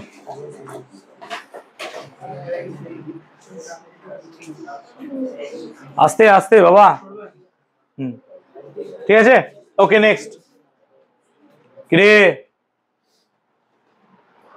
নেক্সট বলছে ইয়ং গুণাঙ্ক বলতে কি বোঝো, নিশ্চয়ই জানো ইয়ং গুণাঙ্ক কাকে বলে। আচ্ছা সান্দ্রতা কি কি বিষয়ের উপর নির্ভর করে, নোটসে আমার দেওয়া আছে বা বইয়ে তোমরা পাবে, তাপমাত্রার উপর নির্ভর করে, উপাদানের উপর নির্ভর করে, দেখবে যে যে বিষয়গুলোর উপর নির্ভর করে সেগুলো লিখবে।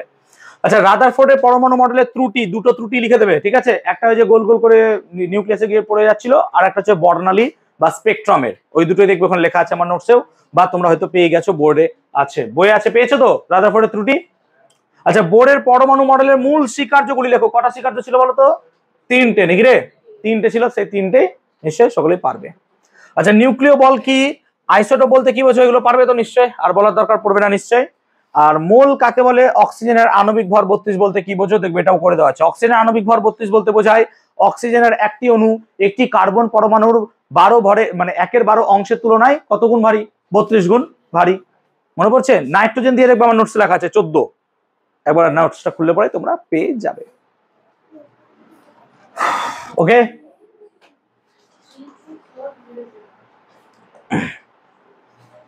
চলো নেক্সট,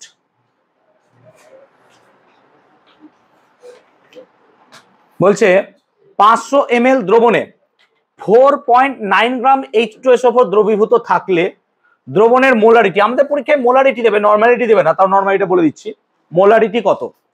আচ্ছা মোলারিটি মানে কি, 1000 ml দ্রবণে যত মোল পদার্থ দ্রবীভূত থাকে তাকে বলা হয় মোলারিটি।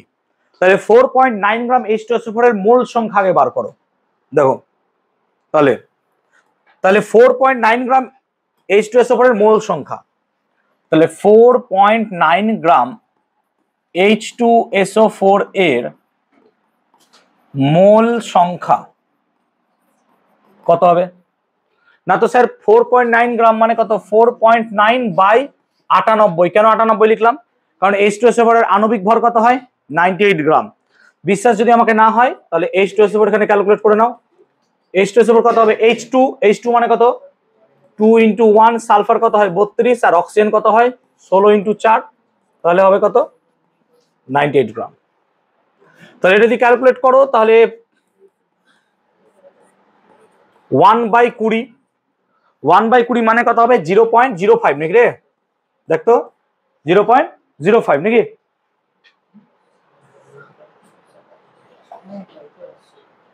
হুম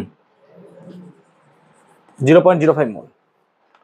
ওকে তার মানে 4.9 গ্রাম H2SO4 দ্রবীভূত আছে কততে, 500 ml, কিন্তু আমাদের প্রশ্ন কততে বার করতে হবে 1000 ml, কেন মোলারিটি বার হয় কততে 1000 ml। ক্লিয়ার হয়েছে? ওকে এখন দেখ তাহলে 500 ml দ্রবণে H2SO4 আছে 0.05 মোল, হ্যাঁ না না বল, এতই তো আছে নাকি 0.05 মোল। কিন্তু প্রশ্ন একে বার করতে হবে না, কততে বার করতে হবে আমাকে 1000।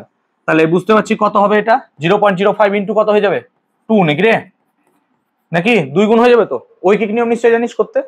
তাহলে কত হবে 0.1 নাকি রে 0.1। সো বেসিক্যালি 0.1, তাহলে মোলারিটি হবে 0.1 বা দ্রবণটা হবে 0.1 মোলার দ্রবণ। ক্লিয়ার? 0.1 মোলার দ্রবণ। ক্লিয়ার? এবার H2SO4 কে যদি তুই ভাঙিস, তাহলে ভাঙলে এর যোজ্যতা তুই দেখতে পারবি 2H প্লাস SO4 2 মাইনাস, এর যোজ্যতা কত তাহলে 2। তাই মোলারিটি বেরিয়ে গেলে নর্মালিটিটা আমরা এইভাবে বার করি যে মোলারিটি গুণিত তার যোজ্যতা।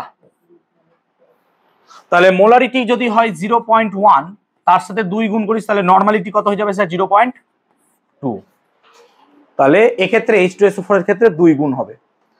এটাকে গ্রাম তুল্যাঙ্ক ভর দিয়ে বলা হয়, গ্রাম তুল্যাঙ্ক ভার। ঠিক আছে, ওটা ক্লাস 11-এ আছে, তোরা শিখবি। তবে তোদের এই পরীক্ষায় নর্মালিটি দেবে না, আই হোপ নর্মালিটি দেবে না, মোলারিটি দিয়েই কোশ্চেন রাখবে। তাও নর্মালিটি দিলে পরে মোলারিটি থেকে নর্মালিটি এভাবে বার করতে হবে, তার যোজ্যতাটাকে দিয়ে কাজ করতে হবে। হ্যাঁ চলো, আই হোপ ক্লিয়ার হয়েছে সবার। পেরেছিস অঙ্কটা? পারিসনি কেন? সোজা অঙ্ক ছিল, করলি? সবাই হয়েছে? পরের কোশ্চেনে যাবো। দেখো কোশ্চেন তোমাদের এই পার্টটা থাকবে না, এত দূরই থাকবে ম্যাক্সিমাম স্কুল, এই কোশ্চেনটা এতটা থাকে পার্ট। ক্লিয়ার হয়েছে? পরে পেয়ে যাবো, পরে পেয়ে যাবো। নেক্সট, প্রশমন বিক্রিয়া কি? আচ্ছা, বীজ কেলাস কি নিশ্চয় পারবে। দ্রাব্যতা লেখ থেকে কি কি জানা যায়? মনে পড়ছে এই কোশ্চেনগুলো আমার নোটসে ছিল, পরীক্ষা দিয়েছি আমি বহুবার, তাহলে এগুলো আমার নোটসে দেওয়া আছে সব। আচ্ছা, প্রশমন বিক্রিয়া কি? অ্যাসিড ক্ষারের বিক্রিয়া, তার ফলে লবণ ও জল উৎপন্ন হয়, সেটাকে কি বলি? প্রশমন বিক্রিয়া নিশ্চয় জানিস। পিএইচ এর গুরুত্ব আলোচনা করো, পিএইচ থেকে কি কি জানা যায়। আচ্ছা, জুলের সূত্র লেখো। কার্য যদি সম্পূর্ণরূপে তাপে রূপান্তরিত হয়, তাহলে কৃতকার্য তাপের সঙ্গে কি হবে? সমানুপাতিক, অর্থাৎ W প্রপোর্শনাল টু H। মনে পড়ছে? আর সেখান থেকে ফর্মুলাটা পেয়েছিলিস W সমান JH, নিশ্চয় মনে আছে। ওকে। আচ্ছা, আপেক্ষিক তাপ কাকে বলে? সংজ্ঞা পারবি নিশ্চয়। একক ভরের কোনো পদার্থের 1 ডিগ্রি সেলসিয়াস উষ্ণতা বৃদ্ধি করতে যে পরিমাণ তাপ প্রয়োজন তাকে কি বলা হয়? তার আপেক্ষিক তাপ। নেক্সট, কিভাবে প্রমাণ করবে যে মাধ্যম ছাড়া শব্দের বিস্তার লাভ সম্ভব নয়? বেলজারের যে পরীক্ষাটা ছিল, মনে পড়ছে? একটা বেলজারের পরীক্ষা, ভেতরে কলিং বেল দিয়েছিলাম এবং সেখানে কলিং বেল বাজাচ্ছিলাম, আস্তে আস্তে তাকে ভ্যাকিউম করলাম, দিয়ে শব্দ, ওই উদাহরণটা দিলেই হবে। ক্লিয়ার? বুঝতে পারছি? একটা প্রমাণ চেয়েছে, তো ওই প্রমাণটা দিলে আমরা এখানে বেটার হবে। আচ্ছা, অনুদৈর্ঘ্য তির্যক তরঙ্গের দুটি পার্থক্য, সংজ্ঞা একটা লিখবে আর তাদের বিস্তার প্রসেসটা লিখবে, তাহলেই হবে। আর সমমেল কাকে বলে? ক্লাসে পড়েছিলাম যে কোনো একটা শব্দ উৎস থেকে যে পরিমাণ তরঙ্গ বা কম্পাঙ্কের শব্দগুলো আসে, তার মধ্যে থেকে যেটা সব থেকে কম কম্পাঙ্ক, তাকে কি বলা হয়? মূল সুর। আর মূল সুরের গুণিতক, তাদেরকে কি বলা হয় বলতো? সমমেল। মনে পড়ছে? মূল সুরের যেগুলো গুণিতক ছিল তাদেরকে কি বলা হয়? সমমেল। ক্লিয়ার হয়েছে? বুঝতে পারলাম? তাহলে নেক্সট পেজ, এবং মডেল সেট 1 কমপ্লিট। যেগুলো আমি স্কিপ করলাম, বারবার বলছি, সেগুলো কিন্তু বাড়িতে গিয়ে মুখস্থ করবে।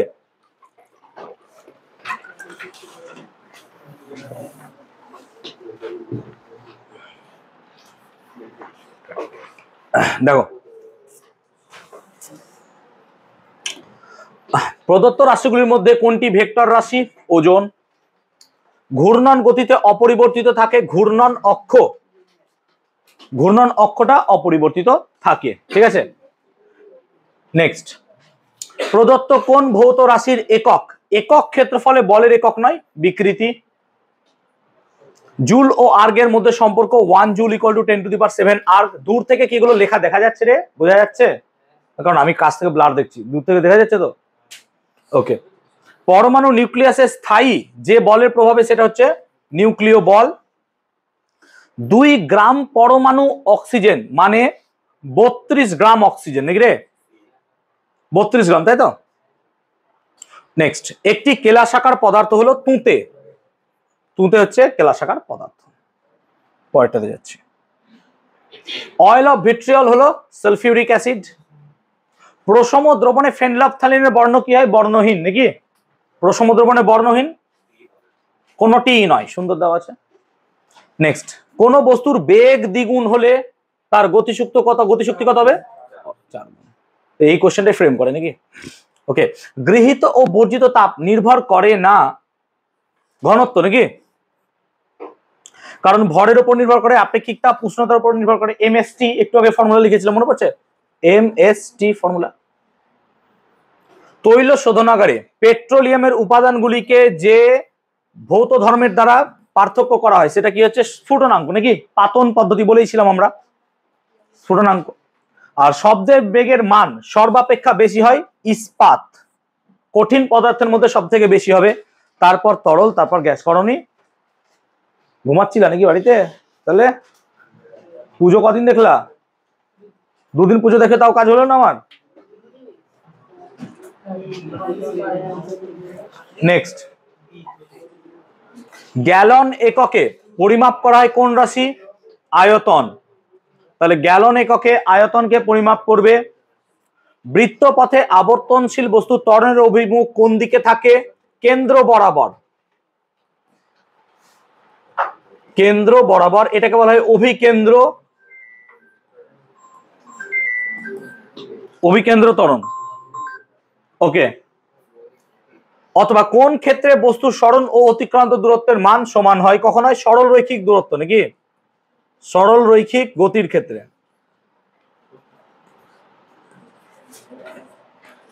সরল রৈখিক গতির ক্ষেত্রে। হ্যাঁ, ঘোরে তাহলে তো সরণ হবে, সরণ শূন্য হয়ে যাবে, সরণ শূন্য হয়ে যাবে না, অতিক্রান্ত দূর থেকে যাবে।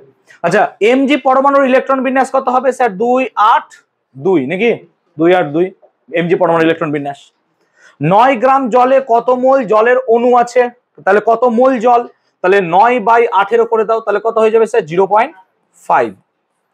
ঠিক তো, 9/18 0.5 পেরেছো এটা? নেক্সট, অথবা 1 AMU সমান কত গ্রাম? একটু আগে করালাম, 1.6605 ইন্টু 10⁻⁻24। সেই ছেলেটা এখানে বললো 5-এর জায়গায় 3 লিখুন স্যার, একই ব্যাপার। নেক্সট, উষ্ণতা বৃদ্ধিতে দ্রাব্যতা হ্রাস পায়, কি হবে? কলিচুন, ক্যালসিয়াম হাইড্রোক্সাইড নাকি, ক্যালসিয়াম হাইড্রোক্সাইড। ক্যালসিয়াম সালফেট হবে CaSO4। কেউ যদি লিখে রেখেছো কেটে দিও না। একটি ধাতুর নাম লেখো যা HNO3 বিক্রিয়ায় H2 গ্যাস উৎপন্ন করে। ম্যাগনেসিয়াম হবে, হ্যাঁ, ম্যাঙ্গানিজ। কি বলেছে? একটি ধাতুর নাম লেখো যা HNO3 বিক্রিয়ায় হাইড্রোজেন গ্যাস। আচ্ছা, ম্যাঙ্গানিজ, ম্যাগনেসিয়াম হবে না। ম্যাগনেসিয়াম হচ্ছে নাইট্রোজেন তৈরি করে না,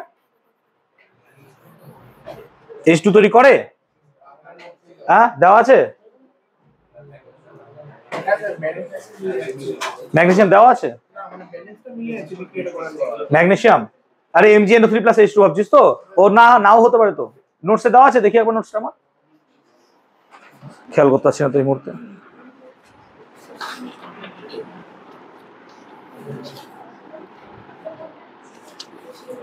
হুম, 3 নম্বর বিক্রিয়া আছে।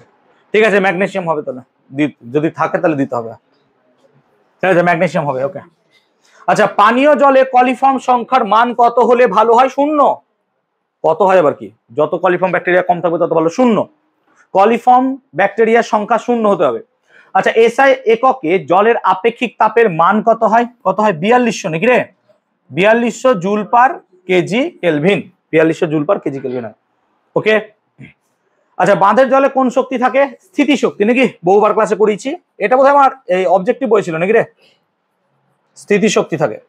আচ্ছা, 1 জুল সমান কত আর্ক? 10⁻7 আর্ক। 1 জুল সমান হবে 10⁻7 আর্ক।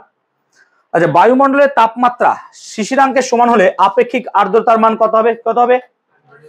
100%, মানে সম্পৃক্ত হয়ে যায় নাকি, 100%। পানীয় জলে কোন পদার্থের উপস্থিতি ব্ল্যাক ফুড ডিজিজ হয়? বলো। আর্সেনিক।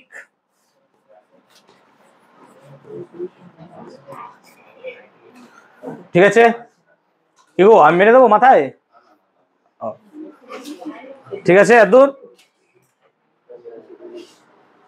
নেক্সট, ম্যাক সংখ্যা কি জানো এটা? দেখো, কোন বস্তুর বেগ আর শব্দের বেগের যে অনুপাত তাকে বলা হয় ম্যাক সংখ্যা। যেমন ধরো আমাদের যে বিভিন্ন মিসাইল, ব্যালিস্টিক মিসাইল হোক বা জেট তৈরি হয়, সেগুলোর ম্যাক নাম্বার দেখা হয়। নর্মালি বায়ুতে শব্দের বেগ কত, ধরে নাও 340 মিটার পার সেকেন্ড ধরো। তাহলে কোনো একটা বস্তু বা কোনো একটা বিমান তুমি বানিয়েছো যার বেগ হচ্ছে 680 মিটার পার সেকেন্ড, তাহলে তার ম্যাক সংখ্যা কত হবে 2। সেই জন্য কোনো একটা বস্তুর বেগকে আমরা ম্যাক সংখ্যা দিব মাপি, ম্যাক 3, 4। যেমন রিসেন্টলি বোধহয় চায়না আবিষ্কার করেছে ম্যাক সংখ্যা 8। ম্যাক 8 এর মানে 340 মিটার পার সেকেন্ড শব্দের বেগ, তার 8 গুণ, মানে ভাবতে পারছো 3 8 24 4 25 2700 মিটার পার সেকেন্ড এরকম একটা জেট বিমান। তাহলে ভাবা যায় তার বেগ। এবার তার সামনে আমি যদি রেডার নিয়ে তাকে খুঁজেই পাবো না, কারণ তার এত বেগ হবে তাকে ধরতেই পারবো না। আরে ভাই 1 সেকেন্ডে 2.5 কিলোমিটার চলে যাবে, বুঝতে পারছো? মানে এখান থেকে দমদম, এই বেলঘড়িয়া থেকে দমদমের দূরত্ব হচ্ছে 6 কিলোমিটার, মানে এখান থেকে 3বার এরকম করে দমদম চলে গেল সঙ্গে সঙ্গে। এই বেগকে কি করে ডিটেক্ট করবো? শোনো, ম্যাক নাম্বার যত বেশি হবে না, সেই যুদ্ধ বিমানকে পরাস্ত করা খুব মুশকিল হয়ে যায়, সেই যুদ্ধ বিমানকে পরাস্ত করা মুশকিল হয়ে যায়। ক্লিয়ার? চলো। আচ্ছা, শব্দ তরঙ্গ তির্যক না অনুদৈর্ঘ্য? অবভিয়াসলি কি হবে? অনুদৈর্ঘ্য। শব্দ তরঙ্গ তো তির্যক নয়, ঠিক আছে। তির্যক তরঙ্গ কি হবে বলতো? আলোক তরঙ্গ, নাকি রে? আলোক তরঙ্গ তির্যক তরঙ্গ। একটি মৌলের পরমাণুর উদাহরণ দাও যার পরমাণু ক্রমাঙ্ক এবং ভর সংখ্যা সমান হাইড্রোজেন বা সাধারণ হাইড্রোজেন। সাধারণ হাইড্রোজেন অথবা প্রোটিয়াম, প্রোটিয়ামও লিখতে পারো, সাধারণ হাইড্রোজেন বা প্রোটিয়াম। ঠিক আছে, সাধারণ হাইড্রোজেন বা প্রোটিয়াম দুটোই হবে। ক্লিয়ার? আচ্ছা, প্লবতা কোন দিকে কাজ করে? ওপরের দিকে বা ঊর্ধ্বমুখী বা ওজনের বিপরীত দিকে? ঊর্ধ্বমুখী বা উপরের দিকে বা ওজনের বিপরীত দিকে, দুটোই হবে, তিনটে হবে, যে কোনো একটা লিখে নেবে। ওজনের বিপরীত দিকে বা উপরের দিকে বা ঊর্ধ্বমুখী। এই চুপ, এই সরো দিকে। বন্দুক থেকে গুলি ছোড়ার সময় সংস্থার ভরবেগ অপরিবর্তিত থাকে, ভরবেগ। তাহলে ভরবেগ অপরিবর্তিত থাকে। আচ্ছা, ক্যাথোড রশ্মি ইলেকট্রন কণার স্রোত নাকি, বা ঋণাত্মক? অ্যাকচুয়ালি এটা তো ইলেকট্রন কণার স্রোত, তাই ইলেকট্রনই লিখে দিলাম, যেহেতু আমরা জেনেই গেছি। থমসন জানতো না, তখন পাগল হয়ে গেছিল, কিন্তু আমরা তো জেনে গেছি। আচ্ছা, AgNO3 plus HCl, AgCl plus কি হবে? HNO3, nitric acid. কার্য সমান কি হবে? ক্ষমতা ইনটু সময়। ড্যাশ হলো বহুমুখী দ্রাবক, জল। ক্লিয়ার হচ্ছে? জল হলো বহুমুখী দ্রাবক। নেক্সট, সত্য অথবা মিথ্যা লেখো। 2 গ্রাম হাইড্রোজেন গ্যাসের আয়তন 22.4 লিটার। সত্য। কিসের মিথ্যা রে? 2 গ্রাম হাইড্রোজেন গ্যাস বলেছে, তাহলে সত্য।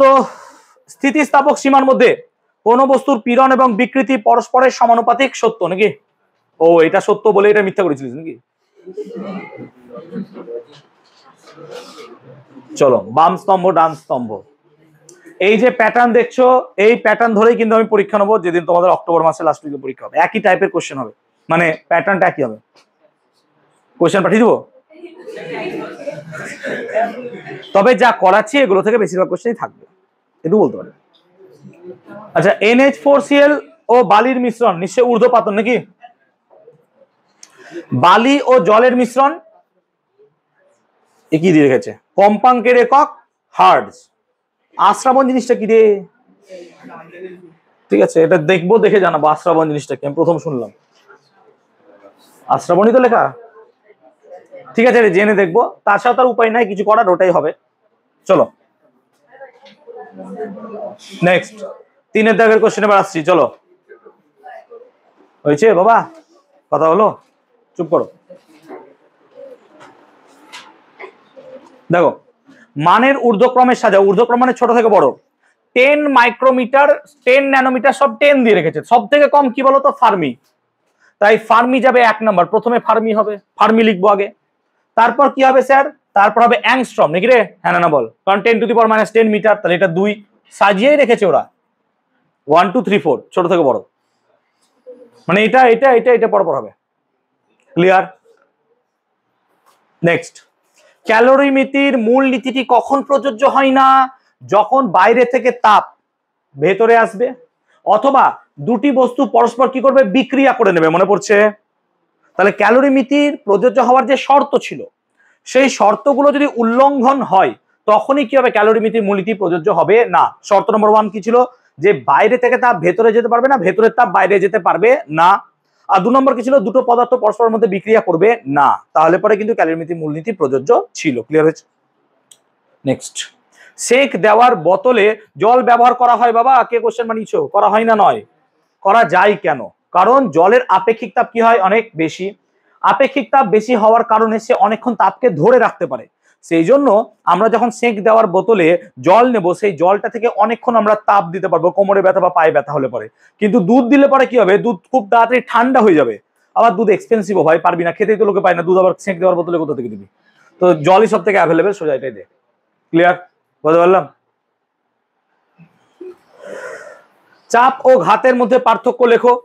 চাপ হচ্ছে একক ক্ষেত্রফলের উপর প্রযুক্ত লম্ব বল, আর ঘাত মানে কি, লম্বভাবে প্রযুক্ত বলকে বলা হয় ঘাত। তাই চাপ আর ঘাতের মধ্যে পার্থক্য বোঝো।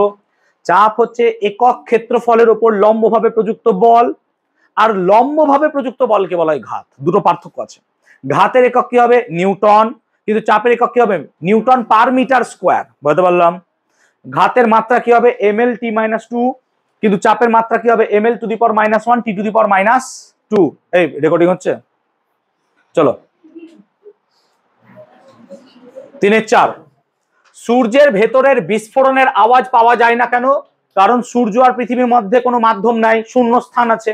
এবার মাধ্যম না থাকলে শব্দ এক স্থান থেকে অন্য স্থান যেতে পারবে না, কারণ শব্দ যেতে গেলে কিসের দরকার হয়, মাধ্যমের দরকার হয়। সেই কারণে আমরা সূর্যের বিস্ফোরণ শুনতে পাবো না। ক্লিয়ার হয়েছে? চলো 3-5 অঙ্কটা দেখবো, একটু পড়ে নাও, চেষ্টা করো, আমি আছি। চলো দেখি 3-5 অঙ্কটা এবার দেখবো।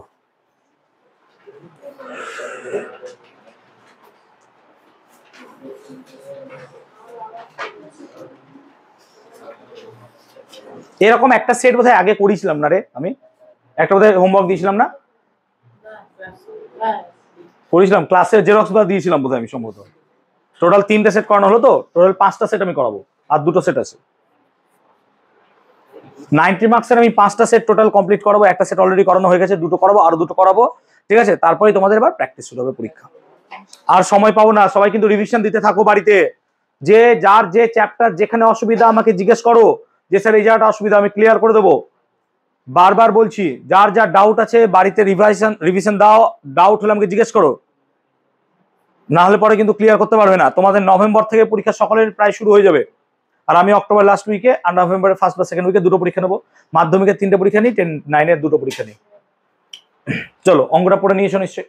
বলছে দুটি বস্তুর ভরের অনুপাত 2:1 আর গতিশক্তির অনুপাত 1:2 হলে বস্তু দুটির ভরবেগের অনুপাত কত?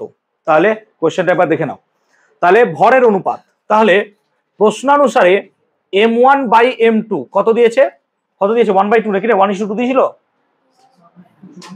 2:1। তাহলে প্রশ্নানুসারে 2/1 হবে, হ্যাঁ না বলে m1/m2। আর গতিশক্তির অনুপাত কত দিয়েছে, 1:2। এবং গতিশক্তিকে আমরা E1 দিয়ে লিখি, E1/E2 সমান কত হবে, 1/2। দেখতো এটাই দিয়েছে কিনা। ভরের অনুপাত দিয়েছে 2:1 আর গতিশক্তির অনুপাত দিয়েছে 1:2, লিখে দিলাম। বলছে তাদের ভরবেগের অনুপাত কত, আমাকে জানতে চাইছে যে P1/P2 সমান কোশ্চেন মার্ক। কিন্তু আমরা একটা কথা জানি, কি জানি না, তো তুমি জানো কি জানো, P সমানুপাতিক, P সমান √2me, হ্যাঁ না বল, তাই না? তাহলে অতএব আমরা কি লিখতে পারবো, P1 সমান স্যার √2m1e1, হ্যাঁ না বলো, 1 এর জন্য 1 হলো। আর কি লিখবো স্যার, P2 সমান কত লিখবো, √2m2 কি লিখবো বলো তো, E2, হ্যাঁ না বলো, E এর জন্য E2 হয়ে গেল। ঠিক বলছি তো? এখন আমাকে অনুপাত বার করতে গেলে ভাগ করে দেবো, হ্যাঁ না বলো। তাহলে P1/P2 করো, তাহলে P1/P2 সমান কত হবে স্যার, √2m1e1 বাই কত, √2m2e2। ঠিক তো? এবার √2 কেটে গেলে √ পড়ে থাকছে m1/m2 ইন্টু E1/E2, এটাই পড়ে থাকছে, দেখো, তাই না? এবার দেখো m1/m2 কত ভাই, 2/1, স্যার বসাও 2/1। আর E1/E2 মানে কত স্যার, 1/2। কি হয়ে গেল, তাহলে কেটে কুটে কত পড়ে থাকলো, 1। তাহলে দেখা যাচ্ছে P1/P2 সমান 1/1, তার মানে P1:P2 1:1। ক্লিয়ার হলো অঙ্কটা? খুব ভালো অঙ্ক, এই টাইপের অঙ্ক পরীক্ষায় আসবেই তোমাদের স্কুলে, ম্যাক্সিমাম কোয়েশ্চেন এই প্যাটার্নের দেয়। এবার এখানে 1 2 2 1 এগুলো পাল্টে দেবে, এই টাইপের পরীক্ষায় প্রশ্ন কিন্তু তোমাদের স্কুল ফলো করবে। এই কোয়েশ্চেনগুলো, হ্যাঁ ঠিক আছে, এই কোয়েশ্চেনগুলো কিন্তু পরীক্ষায় দেবে। ক্লিয়ার হয়েছে? পেরেছো? ওকে,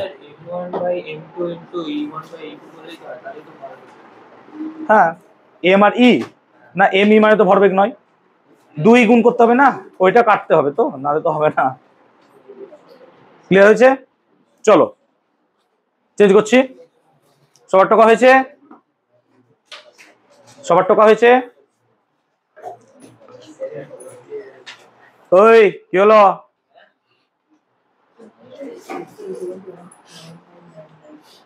হয়েছে সবার? নেক্সট, রৈখিক ভরবেগের সংরক্ষণ সূত্রের সাহায্যে নিউটনের তৃতীয় সূত্র প্রতিষ্ঠা। নিশ্চয়ই এটা পারবে, নোটসে দেওয়া আছে দেখবে, আমার টেক্সট বইও থাকবে। ঘনত্ব আপেক্ষিক গুরুত্বের পার্থক্য, এটাও পারবে যে ঘনত্বের একক আছে, আপেক্ষিক গুরুত্বের কোনো একক নেই। ঘনত্ব হচ্ছে কি, একক আয়তনের ভরকে বোঝায়। আপেক্ষিক গুরুত্ব কাকে বলে এটা তোমরা পারবে, যে কোনো একটি পদার্থের ভর এবং 4 ডিগ্রি সেন্টিগ্রেড উষ্ণতায় ওই ভরের অনুপাতকে বলে আপেক্ষিক গুরুত্ব। ওকে, অসম্পৃক্ত দ্রবণকে কিভাবে সম্পৃক্ত করা যায় এটাও দেখবে আমার নোটসে আছে। প্রথম কি, দ্রাবক যোগ করে দাও, দ্রাবক যোগ করলে তুমি সেক্ষেত্রে পাবে। ঠিক আছে, আরো 2-1টা প্রসেস আছে, সেই প্রসেসগুলো ওখান থেকে দেখবে। উদগ্রাহী এবং উদত্যাগী, এটা নাও পেতে পারো, আমি বলে দিচ্ছি। উদগ্রাহী এবং উদত্যাগী পদার্থের উদাহরণ সহ বোঝাবো। উদগ্রাহী পদার্থ কাকে বলে? যে সমস্ত পদার্থ বাতাসের জলীয় বাষ্পকে শোষণ করতে পারে তাদেরকে বলা হয় উদগ্রাহী পদার্থ। তাহলে যে সমস্ত পদার্থ বাতাসের জলীয় বাষ্পকে শোষণ করতে পারে তাদেরকে বলা হয় উদগ্রাহী পদার্থ। সেই জন্য দেখবে বর্ষাকালে লবণের গা একটু ভিজে ভিজে লাগে। লবণ যে কৌটো ইউজ করো, বর্ষাকালে দেখবে একটু বেশি ভেজা ভেজা লাগে, কারণ কি, বর্ষাকালে বাতাসে প্রচুর পরিমাণ জলীয় বাষ্প থাকে। এবার জলীয় বাষ্প প্রচুর পরিমাণে থাকার ফলে লবণের মধ্যে একটা বিশেষ পদার্থ থাকে, that's called calcium chloride, CaCl2। এই ক্যালসিয়াম ক্লোরাইড কি করে, ওই বাতাসের জলীয় বাষ্পগুলোকে সংগ্রহ করে বা গ্রহণ করে বলে উদগ্রাহী। ক্লিয়ার হয়েছে? গ্রহণ করে। তাহলে উদাহরণ কি হবে, খাদ্য লবণ। উদত্যাগী পদার্থ কাকে বলে? যে সমস্ত পদার্থ নিজে থাকা বা নিজের ভেতরে থাকা কেলাস জলকে বাতাসে ছেড়ে দেয়, তাই ত্যাগ করে বলে নাম কি হয়ে গেল, ত্যাগী। তাই উদত্যাগী পদার্থ যারা নিজেদের কেলাস জলকে ছেড়ে দেয় তাদেরকে বলা হয় উদত্যাগী। এরকম একটা পদার্থের নাম হচ্ছে ডিটারজেন্ট। এরকম একটা পদার্থের নাম হচ্ছে ডিটারজেন্ট। সেই জন্য সব সময় দেখবে বাড়িতে ডিটারজেন্টকে এয়ার টাইট ভাবে রাখা হয়। ডিটারজেন্টকে খুলে 1 সপ্তাহ রেখে দেবে, ওই ডিটারজেন্ট আর ভালো কাজ করবে না। কারণ ডিটারজেন্টের সংকেত যদি তুমি দেখো, তার সংকেতটা হয় সোডিয়াম কার্বনেট, তার সঙ্গে 10 অণু জল। এই 10 অণু জলকেও সে ছেড়ে দেবে, তার ফলে Na2CO3 শুধুমাত্র আর জল ওই পরিষ্কার করতে পারবে না। সেই জন্য ডিটারজেন্টকে সবসময় এয়ার টাইট রাখা হয়, লবণকেও এয়ার টাইট রাখা হয়। ক্লিয়ার হয়েছে কোশ্চেনটা? বোঝাতে পারলাম আমি ব্যাপারটা? উদগ্রাহী উদত্যাগী পদার্থ, সম্ভবত এটা তোমাদের ছিল না। জলে 1 খণ্ড কর্পূর ফেললে তা ইতস্তত। নোটসে আছে, মনে পড়ছে? সুন্দর করে লেখা আছে আমার নোটসে, দেখে নিও, ভালো করে পারবে। জলকে পোলার বা ধ্রুবীয় দ্রাবক কেন বলা হয়? কারণ জল যখন থাকে তখন জল নিজে আয়নিত হয়ে যায়। জলের একটা অণু ভেঙে গিয়ে H+ আর OH- দুটো আলাদা আলাদা আয়ন তৈরি করে, একটা ক্যাটায়ন আর অ্যানায়ন। যেহেতু জল নিজেই দুটো আলাদা আলাদা মেরু ক্যাটায়ন আর অ্যানায়ন তৈরি করে, সেই জন্য জলকে পোলার দ্রাবক বা ধ্রুবীয় দ্রাবক বলা হয়। তাহলে জলকে কেন ধ্রুবীয় দ্রাবক বলা হয়? দেখতেই পাচ্ছ, এই দুটো আলাদা আলাদা কি পোল বা মেরু আছে, একটা ক্যাটায়ন আর একটা অ্যানায়ন। সমস্থানিক রাসায়নিক ধর্ম অভিন্ন হয় কেন? অর্থাৎ আইসোটোপদের রাসায়নিক ধর্ম একই হয় কেন? আইসোটোপগুলোর পারমাণবিক সংখ্যা কি হয়? সেম। যেহেতু আইসোটোপগুলোর পারমাণবিক সংখ্যা সেম হয়, পারমাণবিক সংখ্যা কোনো পদার্থের রাসায়নিক ধর্মকে নিয়ন্ত্রণ করে। তাই কোনো একটা পদার্থের রাসায়নিক ধর্ম পরিবর্তিত হবে যদি তার পারমাণবিক সংখ্যা কি হয়? পরিবর্তিত হয়। কিন্তু আইসোটোপদের ক্ষেত্রে যেহেতু তাদের পারমাণবিক সংখ্যা বা প্রোটন সংখ্যা বা পরমাণু ক্রমাঙ্ক একই হয়, সেই জন্য তাদের রাসায়নিক ধর্মও কি হবে? সেম হয় বা একই হয়। ক্লিয়ার হয়েছে কনসেপ্টটা? আংশিক পাতন সংজ্ঞা নিশ্চয়ই পারবো আমরা, আর বলছি না। ক্লিয়ার হয়েছে এত পর্যন্ত? বলবে আমাকে। নেক্সট 3-11, 0.5 মোল অক্সিজেন পরমাণুর ভর নির্ণয় করো। তাহলে 0.5 মোল অক্সিজেন পরমাণুর ভর। আচ্ছা বলো 1 মোল অক্সিজেন পরমাণুর ভর কত হয়? 16 গ্রাম। তাহলে 0.5 কত হবে স্যার? 8 গ্রাম। মুখে মুখে হয়ে যাচ্ছে। সো একবার কোশ্চেন দেখলে চুমু খেয়ে নেবে এই কোশ্চেন গুলোকে, যে স্যার এই তো বিশাল ব্যাপার, যেগুলো পাস করানোর জন্য দিয়েছে আমাদেরকে, তাই না? পাস করানোর জন্য দিয়েছে যে যা বাবু পাস কর। তাহলে 1 মোল অক্সিজেন পরমাণুর ভর হচ্ছে 16 গ্রাম। তাহলে 0.5 মোল কত হবে? 8 গ্রাম। ক্লিয়ার? আচ্ছা, 6.022 × 10⁻23 সংখ্যক জলে H পরমাণুর সংখ্যা কত? দেখো 6.022 × 10⁻23 সংখ্যক জলে H পরমাণু, এতগুলো জল। আচ্ছা একটা জলে হাইড্রোজেন পরমাণু কটা থাকে স্যার? দুটো। একটা জলে হাইড্রোজেন পরমাণু কটা থাকে? কি করে জানলি তুই? H2O, কারণ একটা জলে স্যার হাইড্রোজেন কটা আছে? দুটো। তাহলে এতগুলোতে কটা থাকবে? এত ইন্টু 2। এটাও কি কোশ্চেন দিয়েছে ভাই? তাহলে 2 × 6.022 × 10⁻23, তাহলে কত হলো? 12.044 × 10⁻23। তাহলে বুঝাতে পারলাম? বলছে 6.022 × 10⁻23 সংখ্যক জলে, এতটা জলের পরমাণুতে। আরে ভাই একটা পরমাণুতে দুটা থাকলে এতগুলোতে কটা থাকবে? তাই না? 5, 6 এর অঙ্ক দিয়েছে। বুঝতে পারলাম ব্যাপারটা? ক্লিয়ার হলো? ক্লিয়ার হয়েছে? লুইস অ্যাসিড দেখ কোনো বইয়ে নেই, দেখেছিস? লুইস অ্যাসিড আছে কোনো বইয়ে? আছে? আমার নোটসে আছে। কেন নোটসে দিয়ে রেখেছি এবার বুঝতে পেরেছিস? আই হোপ এবার আর বলতে হবে না, আর আমি বলেও দেবো না। ঠিক আছে, লুইস অ্যাসিড আমার নোটসে আছে, পড়ে নিও। লুইস অ্যাসিড আছে, লুইস ক্ষারও দেওয়া আছে। তার সঙ্গে আর একটা তত্ত্ব দেওয়া ছিল, ব্রনস্টেড লাউরির তত্ত্ব, যেটা আমি অ্যাভয়েড করেছিলাম যে আসে না, কিন্তু লুইসটা অনেক জায়গায় পাবো, সেই জন্য আমি লুইসটা দিয়ে রেখেছি। সো আই হোপ এবার আমার নোটসের গুরুত্বটা বুঝতে পারবে যে হ্যাঁ ঠিক আছে, এবার এত টাকা দিয়ে ইনভেস্ট করে লাভ হচ্ছে। চলো নেক্সট। ওই অঙ্কটা পারবো? এই চুপের দিকে টাকা। 3.13, একটি 100 ওয়াটের বাতি 20 মিনিট ধরে জ্বললে কি পরিমাণ কার্য সম্পাদিত হবে? তাহলে কি কি দিয়েছে আগে বার করে লে। তাহলে লজিক্যালি এখানে দিয়েছে 100 ওয়াট, তাহলে ক্ষমতা তোকে কত দিয়েছে? 100 ওয়াট নাকি?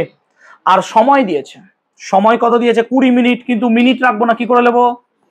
সেকেন্ড। আর কার্য বলেছে ডাব্লু বার করতে বলেছে। তাহলে তোরা কি জানিস একটা ফর্মুলা, ক্ষমতা সমান কার্য বাই কি হয়? সময়। তাহলে কৃতকার্য মানে কি স্যার? ক্ষমতা ইন্টু, তাহলে পি কত ছিল স্যার? 100, আর এটা দেখতে পাচ্ছ গুণ করলে কত হয়? 1200। তাহলে 1200-র সাথে 100 গুণ করলে কত হয়? 12, পিছনে 1 2 3 4 এত জুল নাকি রে? তাহলে 1,20,000 জুল। বুঝতে পারলাম অঙ্কটা? অঙ্কটা কি বুঝতে পেরেছি সবাইকে? বুঝতে পেরেছো অর্পণ?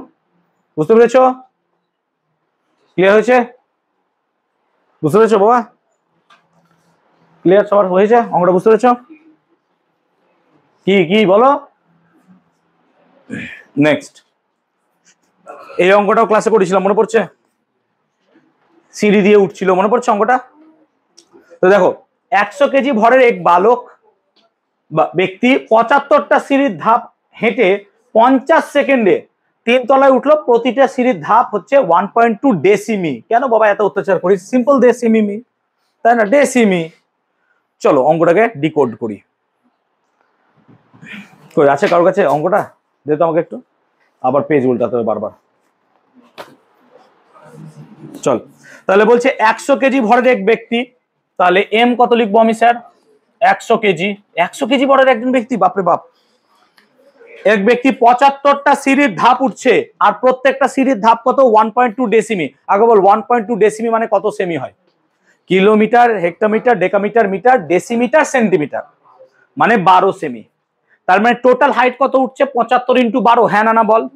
তার মানে টোটাল হাইট কত হবে স্যার? 75টা সিঁড়ি ইন্টু 12, এটা হচ্ছে সেমি।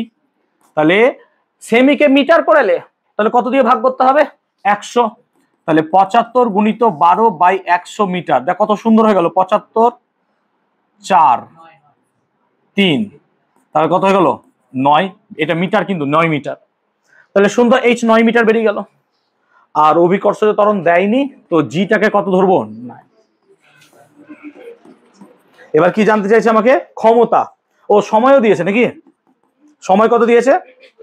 50 সেকেন্ড। তাহলে এখন তুই যদি ক্ষমতা বার করতে চাস, কৃতকার্য বাই সময় নাকি রে? ক্ষমতা মানে কৃতকার্য বাই সময়। বন্ধ লাগছে নাকি? গা গোলাচ্ছে?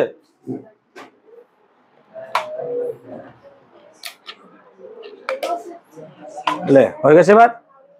আগে বলতে হয়তো। তো কৃতকার্য মানে কত? mgh। m কত? 100, g কত? 9.8, h কত? 9, t কত?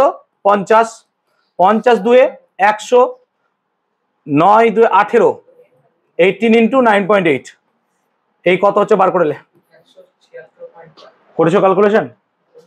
বললি এখনই 176 পয়েন্ট, ঠিক আছে। আমি করিনি, কিন্তু ভুল হলে আমাকে দোষ দেবে না, তুমি করেছো। ক্লিয়ার? চলো ওকে, নেক্সট। হলো সবার অঙ্কটা বুঝতে পারলাম? হয়েছে? বুঝতে পেরেছো? সবাই বুঝতে পেরেছো? অনুশীলন নিশ্চয় বোঝনি? বুঝেছো? সৃষ্টি বুঝেছো? সৃষ্টির চোখে কি হয়, চাঞ্জুনি ভয় পেয়ে যাচ্ছি। চলো নেক্সট। রোলারকে টানা ঠেলা সোজা, এটা না পারলে পরে কি আর বলবো, কত সোজা কোশ্চেন। রোলারকে টানা ঠেলা, কোনটা সোজা রে? ঠেলা, ঠেলা টানা সোজা না? মনে পড়ছে? কেন বুঝিয়ে দেবো নাকি মনে আছে? টানলে পরে ওজনের বিপরীত দিকে কাজ করছিল বলে তার ওজনটা মনে হচ্ছিল একটু কমে যাচ্ছে, মনে পড়ছে?